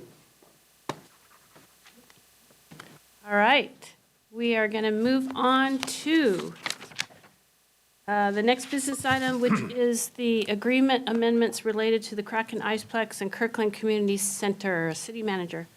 Okay, thank you, Madam Mayor. As the crew switches out here, just a quick introduction. We are asking council to consider and approve an amendment to the original agreement that would allow the Kraken to stay on their current path and get their financing while still protecting the city's interests as we did before.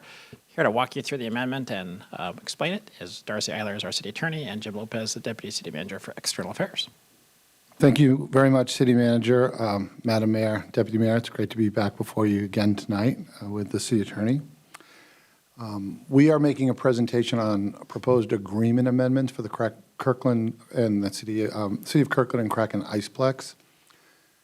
Essentially, as we move through the complexity of our partnership with the Kraken, some issues have come up that need to be addressed timely, and that is the substance of tonight's presentation.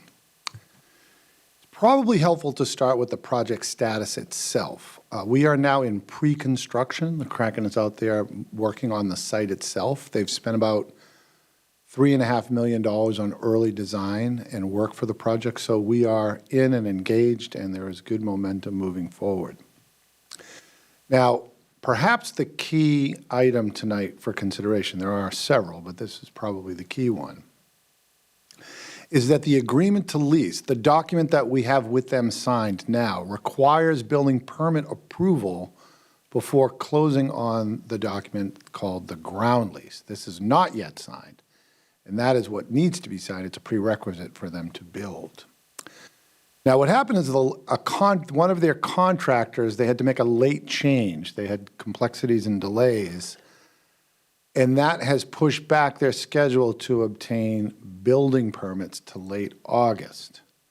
The current process requires building permits to be issued before the ground lease is signed. Now, the challenge for the Kraken is they need to sign the ground lease in order to obtain financing. So it has become a sequencing issue. Now, I'm going to turn it over to the city attorney in just a minute, but just as a quick overview of what's really happening for the city is that in this sequence, the city wants to ensure that all of the design elements in the documents we're working with the Kraken on meet our approval.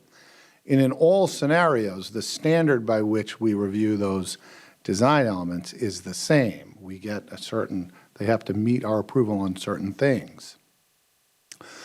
So if we allow the Kraken to sign, if we sign the ground lease now, the question becomes, how is the city going to be ensured that the Kraken are following the design elements in the existing contract? Because remember, in the current scenario, they have to get the ground lease in order to build. And we could say, if you haven't satisfied our interest in design, we're not going to sign the ground lease. So for the council's edification and for the city to know, how would the city be satisfied should we allow for the ground lease to be signed now? And this is the key language I would draw your attention to, because in the scenario as we say here now, it is the ground lease. What we're doing if we sign the ground lease is moving the requirement to the permits. So the standard is the same.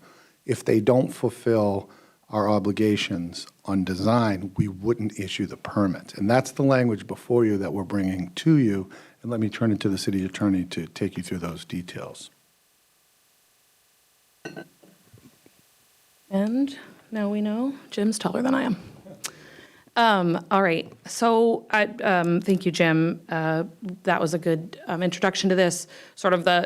We sort of summarized here what looked a little more complicated in the agreement to lease amendment, and that's because there's multiple different times in the agreement to lease where we mentioned that the permits need to be issued before closing on the ground lease. And just to bring back a little bit to center us on why we included that, there's a number of reasons we would include that. Part of it was they didn't at the time we were negotiating the agreement to lease, wouldn't have wanted to get the ground lease before they had permits issued, because the ground lease triggers a number of things that have to happen quickly. They had to have started construction within 30 days of signing the ground lease. So they didn't want to have any building permit at the time, imagining they'd only have one comprehensive building permit. They didn't want to get a ground lease executed until they were ready to go construct, because otherwise they would have been in breach of the ground lease if they hadn't started construction quickly. And so that's some of the reasons. It was sort of a mutually beneficial agreed time that they'd have the permits issued. We also then, as a city, would know that they were invested in proceeding with this project, that they were ready to go, and that they had everything ready in order to do so. And now they've been doing, as you heard from Jim, significant amounts of work. Even by the time we signed the agreement to lease, they'd started a lot of design, because it took a long time to negotiate. And so at the time that was written, we didn't know, initially written, we had no idea that they would even have plans already by the time we approved this in December.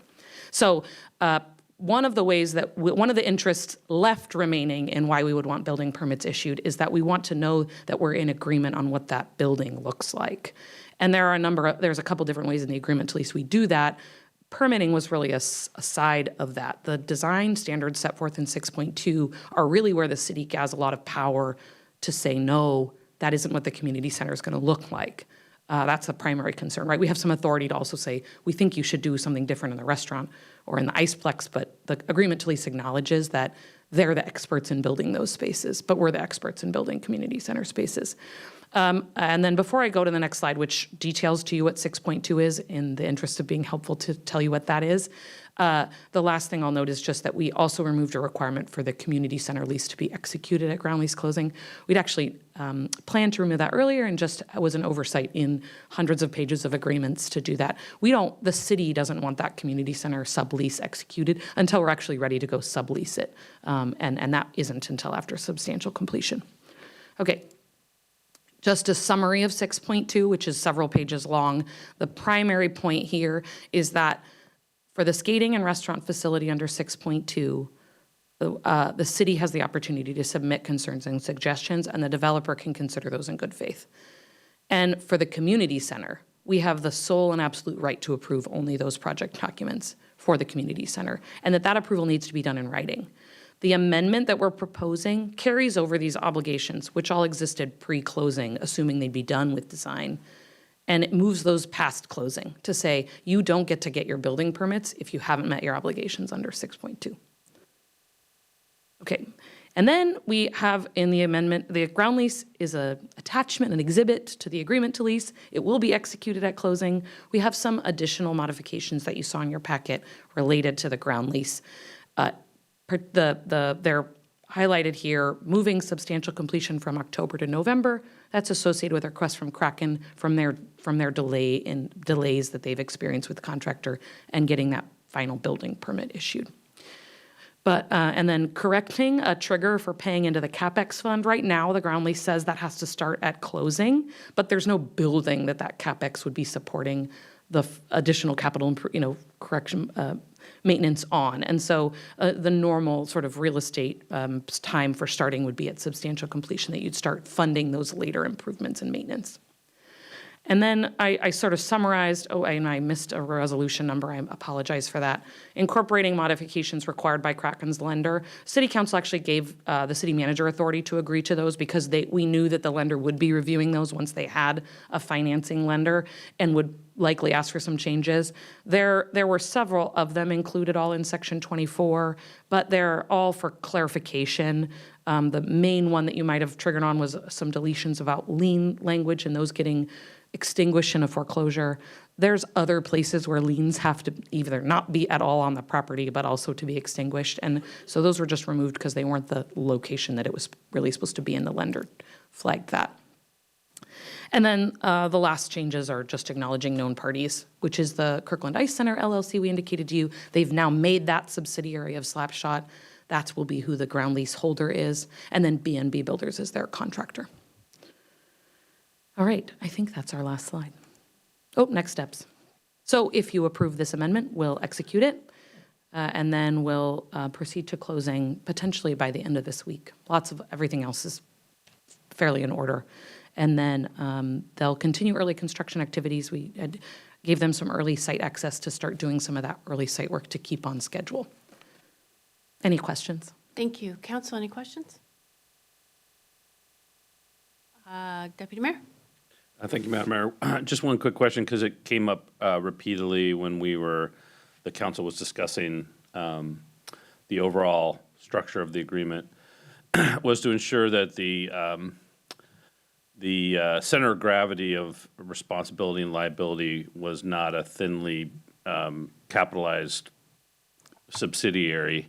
Just for the public who followed that discussion and is now following this discussion, the fact of the Kirkland Iceplex LLC, we're naming that party because now we know that party's name, but that does not change the structure that the city of Kirkland negotiated with respect to making sure the center of gravity of liability on the part of the Kraken lies in its highest up parent company. Yeah, excellent question. And the one most capitalized. Yeah, nothing about substituting in Kirkland Ice Center here under the ground lease changes anything about the guarantee that we get from Slapshot and from Seattle Hockey Partners, which is the other subsidiary of Slapshot that sort of directly owns the Kraken hockey team. Both of them are the guarantees that we have separate from the agreement to lease and from the ground lease that say we will make sure that everything under the ground lease that the Kirkland Ice Center has to do under the ground lease is performed. And so that is still intact. And pre-closing, one of the requirements of closing is that they do that first set that we'd asked for, which is to demonstrate to us that Slapshot and SHP have sufficient funding in order to build a $60 million building and to sort of cover that cost if something went wrong with financing or something otherwise, to ensure that building's constructed. Perfect, thank you. Mm-hmm. Anyone else? Deputy Mayor, you want to do the honors? Sure, I can do that. Maybe, yes. I'll move for approval of Resolution R 5740. Second. Been moved by Deputy Mayor Black, second by Councilor Mayor Prim to move forward Resolution 5740. Any further discussion? All those in favor, please say aye. Aye. Aye. Any opposed? Motion carries 6-0. Thank you both. All right, now we are going to move on to the Kraken right-of-way dedication. City Manager. Okay, thank you. So we are looking for the council to make a decision to dedicate the right-of-way through the property. This requirement is in order for us to be able to get what we call a break in the property so that traffic can exit the property onto 116th. And so here to walk you through that is, again, our city attorney, Darcy Eilers. Been so long. Yeah, pleasure my company again. You're welcome.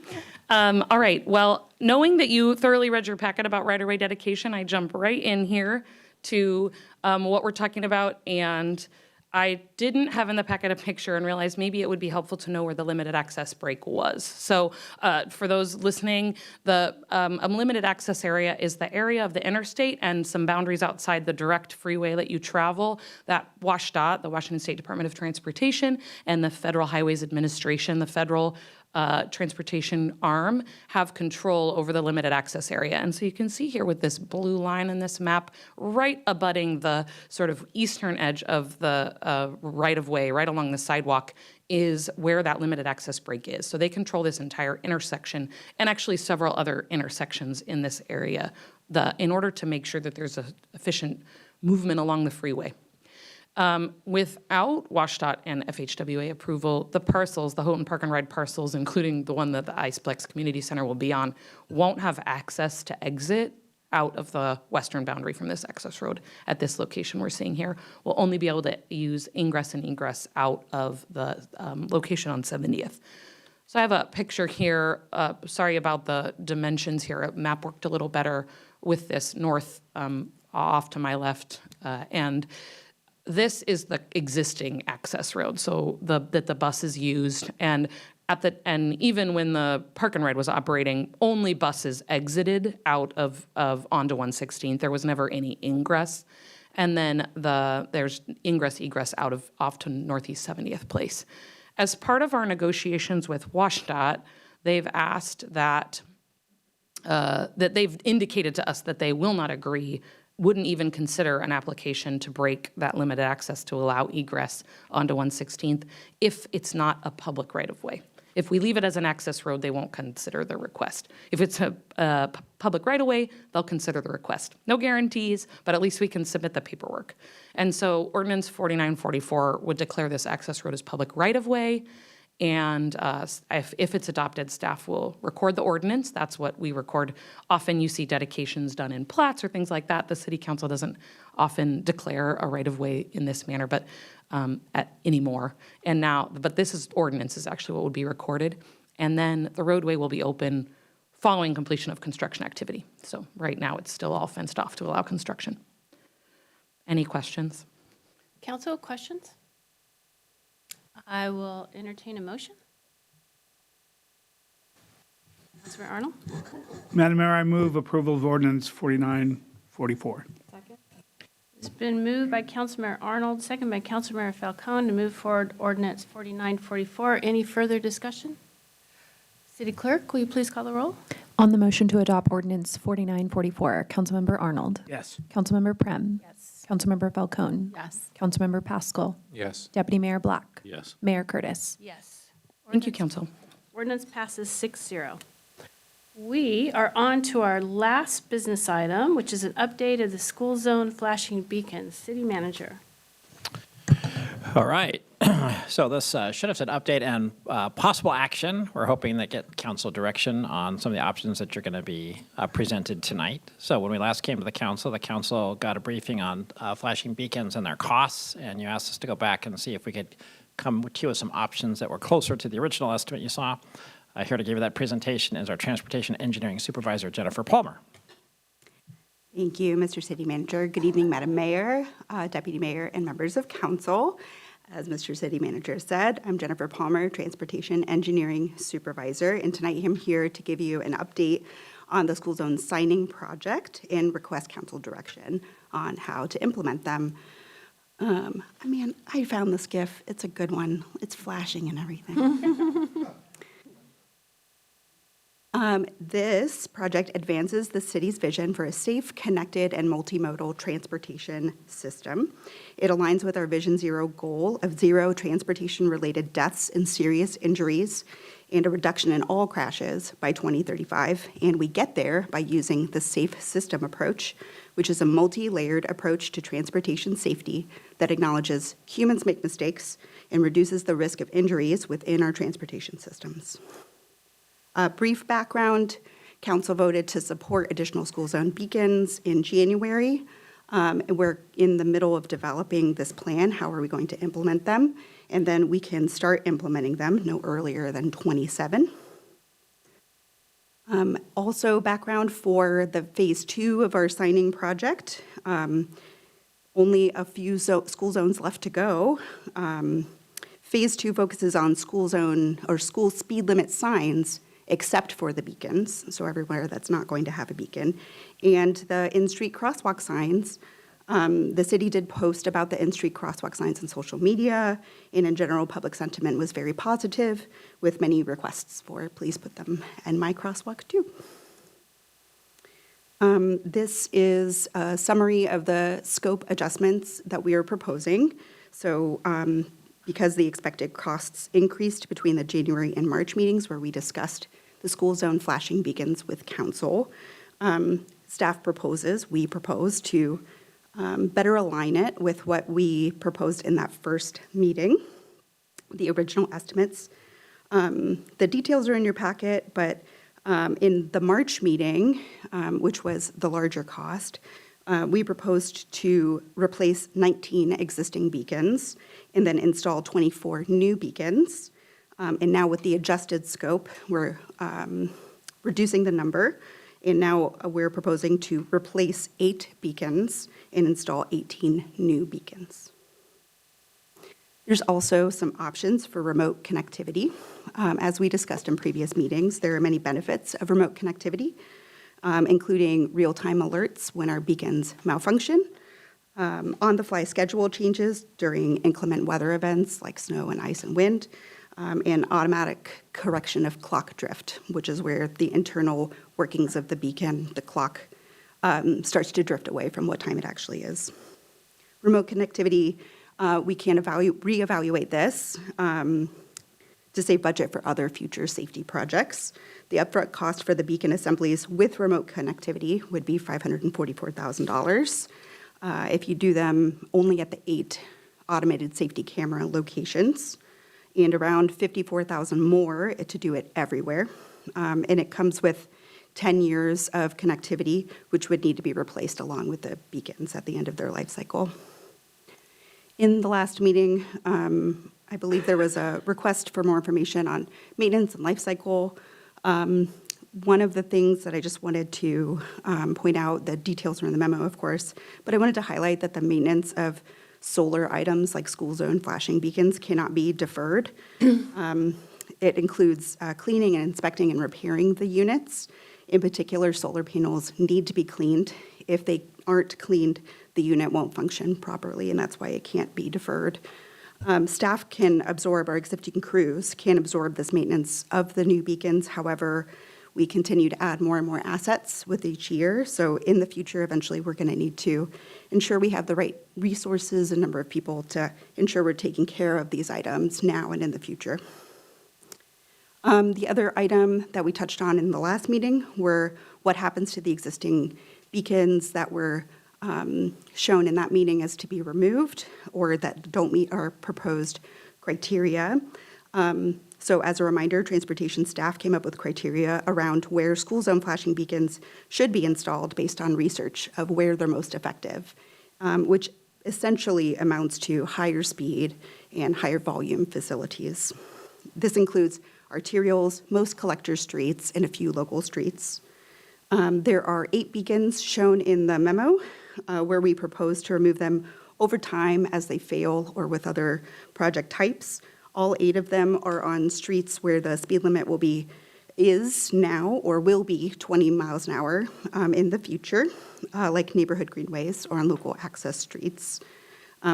We want to avoid driver confusion.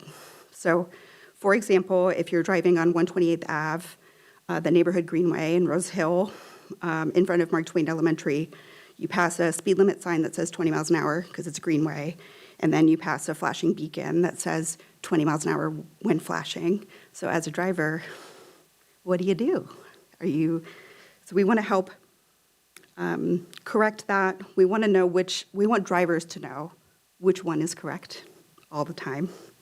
Our goal is improving transportation safety, and one of the ways we get there is providing a clear and consistent experience for drivers. That being said, I only have a few slides left, and we're happy to discuss this and other issues and follow council direction on this item. So our recommendation is to upgrade the 8 beacons, install 18 new school zone beacons, and then we do have an option for remote connectivity to do it either at only at the automated safety of the camera locations or at all of the locations. Also wanted to mention there is sufficient fund balance to fund the larger scope and higher investment level presented at the March meeting if council chooses to do so. And we're seeking direction on the scope. So with that, I'll open it up to questions. Thank you, Jennifer. And I just want to be clear, so you need to walk away tonight with whether we prefer option 1 or option 2. Yes. Okay. Can you go back to those? Yes. So you know. Council, questions? Councilmember Falcone. Thank you, Madam Mayor. Thank you, Jennifer, for the presentation. I have kind of a 20,000-foot view question, and I know I've kind of asked this in different ways before, but I'm still struggling with it. So I'm not a transportation expert, but I am an expert in both walking and driving along school walk routes thousands of times. And so from that perspective, it makes sense to me, and I just want to understand that some of our most vulnerable children walking to school are those who are furthest from the school, when there's not 50 kids all in a group that are very visible, right? And where there's not crossing guards, and where there's not as much flashing things to go across the street, right? The RFBs. In my mind, those seem to be the most vulnerable. As a driver, they're the hardest to see and hardest to spot. And they're alone, and maybe not as many people to help in those situations too. But then I can understand the rationale for, and this is just a question about why we have, honestly, why we have school zones in general, why we put the most infrastructure closest to schools, where the students there are already the most visible, right? And I wonder, so I think about that in that lens and some of the recommendations to reduce the number of flashing beacons, right? And to specifically reduce the ones that are furthest away from schools. Again, in my mind, those are the places that children probably need the most protection because they have the least protection as far as visibility, flashing beacons, and crossing guards, and just proximity to, more crowds of people to help them. You mentioned based on studies, but I'm not, can you explain the logic a little bit behind that? Is it just because the impact would be higher, the risk may be less because they're already more visible, but the impact would be higher? Like if a car veers off the road, it would harm more children if there's a lot of children there versus just like 2 children? The study I mentioned previously, there's not a lot of data out there. The studies that we did look at as a group, it wasn't where it would be most effective, right? It wasn't in terms of far away from a school or close to a school. It was what type of road facility would it be most effective on. And on that, the studies show that they're more effective on higher speed, higher volume roadways.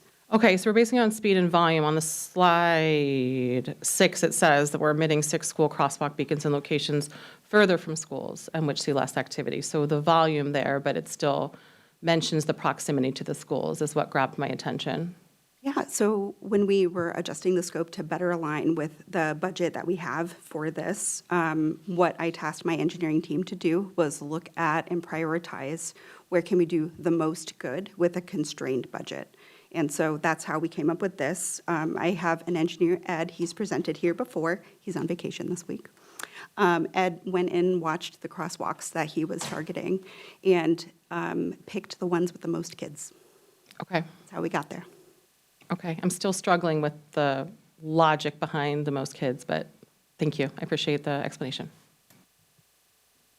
Anyone else? Deputy Mayor? Thank you, Madam Mayor. This is a really quick question, and I'm sorry if I missed it, if it was in any of the materials. And it might be a question for the city manager, honestly. At a really, really high level, what's the opportunity cost that comes from the council appropriating funds from the same source that we're using, let's say the $544,000 for option 1? Those are dollars that will otherwise go to what? They're all coming from the safety camera fines, and so they're all by ordinance to go for basically school walk route safety investments. So it'd be crosswalks or sidewalks or flashing beacons over time. So any one of those things that we had on the list qualify, and if we reserve that money for the future, it'd probably be proposed for similar kinds of things, maybe Including safer routes to school safer routes projects? to school. Okay. So Some of which would probably get a little bit more to Councilmember Falcon's concern. So, Mayor, are you looking for direction? Sure. I think because of those well-taken remarks and just my study of this issue and conversation with city manager, I support option 1.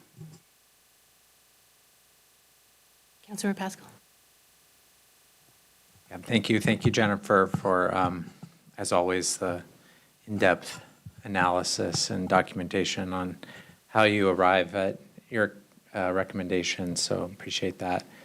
I just go back to the fact that the city's done some, and Public Works has done some really good work here. I don't know of another city that's kind of putting this much emphasis on school signage and beacons and everything else that is proposed here. So I just go back to that fundamental thing where we're making some good progress here, and so that's the thing to kind of keep front of mind, recognizing that there's always improvements that we can continue to look for, but that this is really good progress, and I'm going to agree with the deputy mayor on option 1, that's prudent. That's what staff recommends. I think having a really clear guidance on when and where and how we install different types of devices is going to be helpful for staff, for down the road, right? As things change. So good work, and yeah, option one is where I would land. Thank you. If there are no questions, I'll take a motion. Madam Mayor, I'd make a motion to recommend that we go with option one. Second. It's been moved by Councilmember Pascal. Apologies, I heard Councilmember Falcone first. Any further discussion? Councilmember Falcone? Thank you, Madam Mayor. Yes, I also do support option one. Obviously, I seconded the motion, but I would like to look at, per my comments earlier, additional improvements to further out parts of the school walk routes, which I think, again, in my expertise as a mom walking and driving kids to and from school thousands of times, seem to be the most dangerous parts of the school walk route. We all feel quite safe really close to the schools, and children do not feel as safe further out closer into the neighborhoods. Thank you. Thank you. All right, questions on the motion to move forward with staff recommendation, option one, moved by Councilmember Pascal, second by Councilmember Falcone. All those in favor, please say aye. Aye. Any opposed? Motion carries 6-0. Thank you. All right, that concludes our business items. We are going to now move on to council reports, and I'll start with Deputy Mayor. A couple items, but given that we have an executive session coming up, I will email them to the council. Thank you. Councilmember Pascal? I was just going to say that I think I'd give an update on the Cascade Water Alliance. I know that I missed the last meeting. You all had another presentation on rates. So, as a board, we're continuing to have that discussion, particularly around the proposed capital facility plan, funding plan that is, which is quite different than we've seen before in terms of just the overall magnitude of costs to implement the Cascade Supply program. And I just want to thank city staff that are supporting us for preparing a letter. I don't know if the rest of the council has gotten a copy of the letter that we sent to Cascade, raising some questions and some issues to look at regarding the capital funding plan. But if not, I think We'll make sure everybody that gets it. along. Yeah, that was a good letter. Our new CEO of Cascade sent that out to the rest of the board, just so the board was aware of that letter. And so they're in the process of responding to it. So, thank you. Thank you for your leadership on that committee. Councilmember Falcone? Thank you, Madam Mayor. In the interest of time, I won't give full reports tonight, but as always, there are lots of meetings and events and wonderful things happening in the community and that we'll continue to enjoy. Thank you. Thank you. Councilmember Prim? Yeah, I'll echo, I will send my updates via email. Thank you. Councilmember Arnold? Two brief things. You might recall from our affordability discussions, solid waste is looking at options for long-term disposal, whether we export when the landfill fills, whether we export by rail or invest in a waste-to-energy facility. This is going to be a key part of the solid waste comprehensive plan that MSWAC is dealing with. SCA is really involved in this as part of the affordability work, and I've been asked to serve on the SCA working group on working with the county on that long-term disposal strategy. I will update this. This group is a combination of people from MSWAC, the Solid Waste Advisory Committee, and the Regional Policy Committee, and I will let you know as those things move forward. Second item is tomorrow night, East Trail Partners kicks off the Wednesday Summer Concert Series at Ferreton Spur Park in Kirkland. I have on great authority there's going to be 2 hours of fantastic music beginning at 6 o'clock. Thank you. Thank you. I can't top that. Lots of events. City Manager, to you. Okay, thank you, Madam Mayor.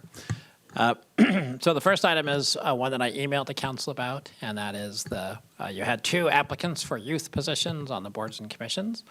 We wanted to get a little direction from council on what you would like to do with those 2 applications. We suggested 3 options. Option 1 would be the council could suspend the rules and appoint the 2 youth who have qualified tonight.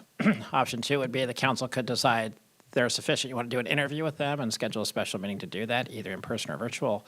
Option 3, the council could decide that you want to try to recruit new folks in maybe September when people get back from school if you felt like you needed a bigger pool. But given that option one requires a suspension of the rules, we put a motion together for council consideration if that's an option that someone on the council is interested in pursuing.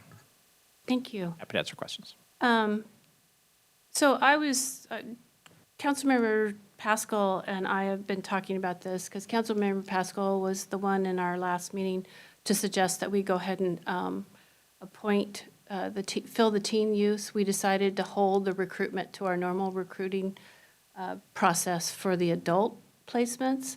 So I suggested that we go ahead and move forward tonight. So I will hand it over to Councilmember Pascal. Yeah, well, I think you summed it up. I think, we had an issue with not getting applicants for the 2 youth positions. We opened it back up. We got some great applicants. We're in the process of, a very busy summer. It was really difficult to all get together to do the other interviews for the adult commissions. And given that we're all pressed for time and these are really 2 good applicants, I think we should move forward with these 2 motions. So I'm going to propose a motion to suspend Section 8.13 of the council policies and procedures relating to the appointment process in order to appoint the only 2 applicants we had for youth member positions without interviewing them. Second. It's been moved by Councilmember Pascal, second by Deputy Mayor to suspend Section 8.13 so that we can appoint our 2 applicants to our youth positions. Any discussion? Councilmember Falcone. Thank you, Madam Mayor. I really appreciate these applicants for applying for these positions. As was mentioned, was really hard to recruit for. Their applications do look great. I'm not comfortable appointing anyone to represent the city as an appointed official on a board or commission without interviewing them and meeting them first. So I do not support these motions. I would support, some sort of compromise, like a reduced interview committee. Maybe the interview selection committee could interview the folks. I just think it's important to screen and meet anyone who's going to be representing the city as an appointed official. Thank you. Thank you. Anyone else? I am going to support this motion. These are 2 applicants. We actually met Ava. She has come forward to speak to council. And these are 2 qualified applicants. When we do interview youth members, they're short and sweet interviews. And frankly, we make them quite nervous when we interview them. And I think that these are strong applicants and we should move forward. No other comments? All right, the questions on the motion to suspend Section 8.13. All those in favor, please say aye. Aye. Any opposed? No. All right. Motion carries 5-1. Thank you. Councilmember Pascal. Thank you, Mayor. A motion to appoint Ava Spainhauer as the youth member of the Park Board and Ria Babarjung as the youth member of the Transportation Commission, each for a term ending March 31st, 2028. Second. Moved by Councilmember Pascal, second by Deputy Mayor to appoint, as shown on the screen, the youth members to the Park Board and the Transportation Commission. Any discussion?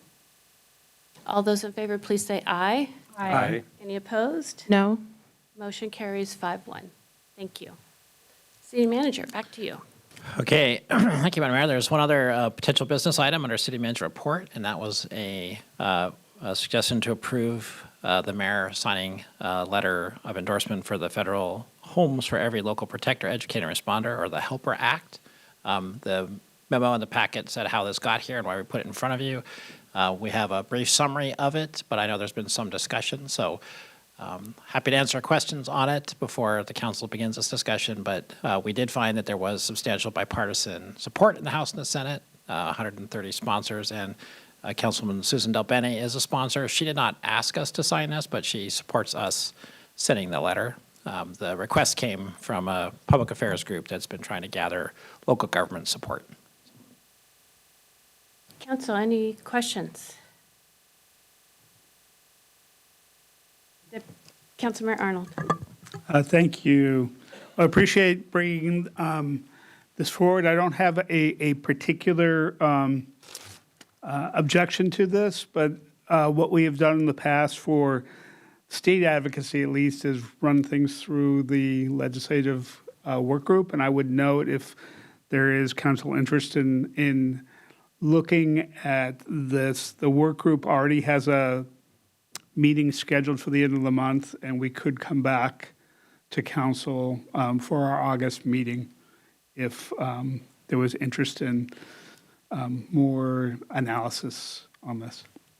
Thank you, Councilmember Arnold. FYI, did send it to Government Affairs and City Manager to ask what the best way forward, and Legislative Work Group was not brought up. What is the time frame that we need to respond to this?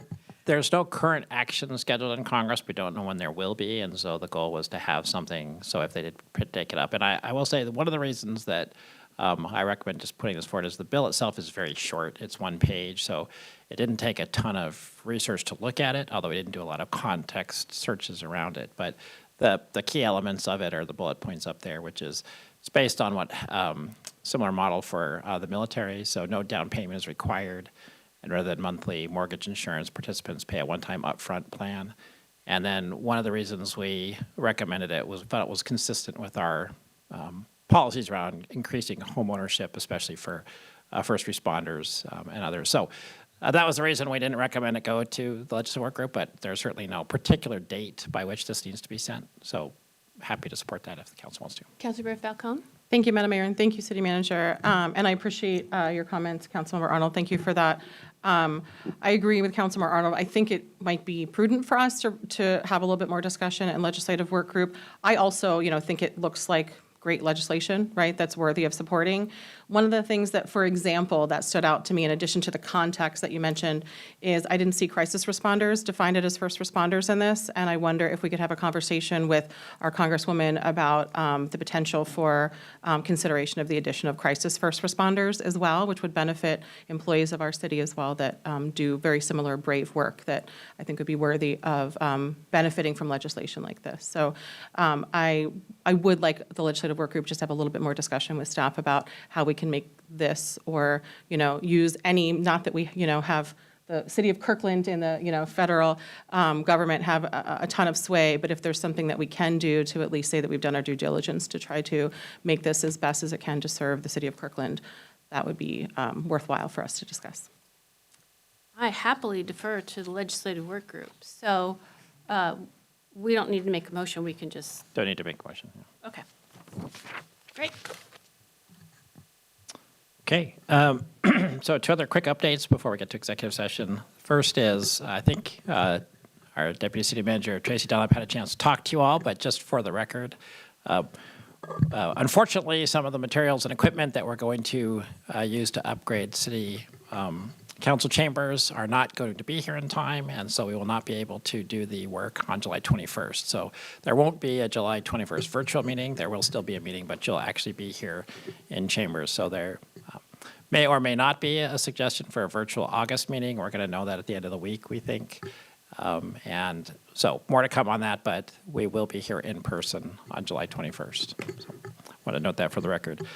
Secondly, we wanted to note that in our due diligence, the city attorney and the planning director looking at the issue of a moratorium for detention centers for the city of Kirkland, we're pleased to report that our current code does not permit detention centers. So we don't actually need to do a moratorium. However, we want to bring you a memo that explains all that on the 21st, but we want to put out a notice that repeals the public hearing because there's no reason to do a moratorium, so we don't need a public hearing. So before we did that publicly, I wanted to make sure that the council knew that and knew why, and we'll provide a memo on the 21st as well as an update with the other federal impacts team work items. So any questions on that? No questions on that. Anyone? I have a couple additional items when you're ready. And then finally, any calendar updates before? Okay, that's all I have, Madam Mayor. Okay, I just want to respond to some of the items from the audience. We have received emails and testimony about code enforcement issues around the Pursuit Church, including helicopter landings. So perhaps we can get an update on that action and what's happening and what we can and can't do around helicopters. I also think it would be helpful to tell the public how we're responding to potential demonstrations at the end of the month. And thank you, Chief, for all the work you're doing around e-bikes and enforcement and education. And we are still not able to capture everybody who has concerns. I'm just wondering if it might be good to do a special presentation just on what we are doing and next actions and what the legislative work group will be doing next session on e-bikes.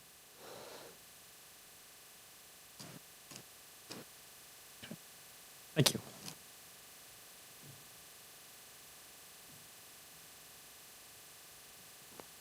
That's all I have. All right. We are now going to go into closed section to discuss collective bargaining. We expect to reconvene our regular meeting at approximately 11? Yeah, you might have questions. Yes, I think 11 Okay. is probably. At 11, only for the purposes of adjournment.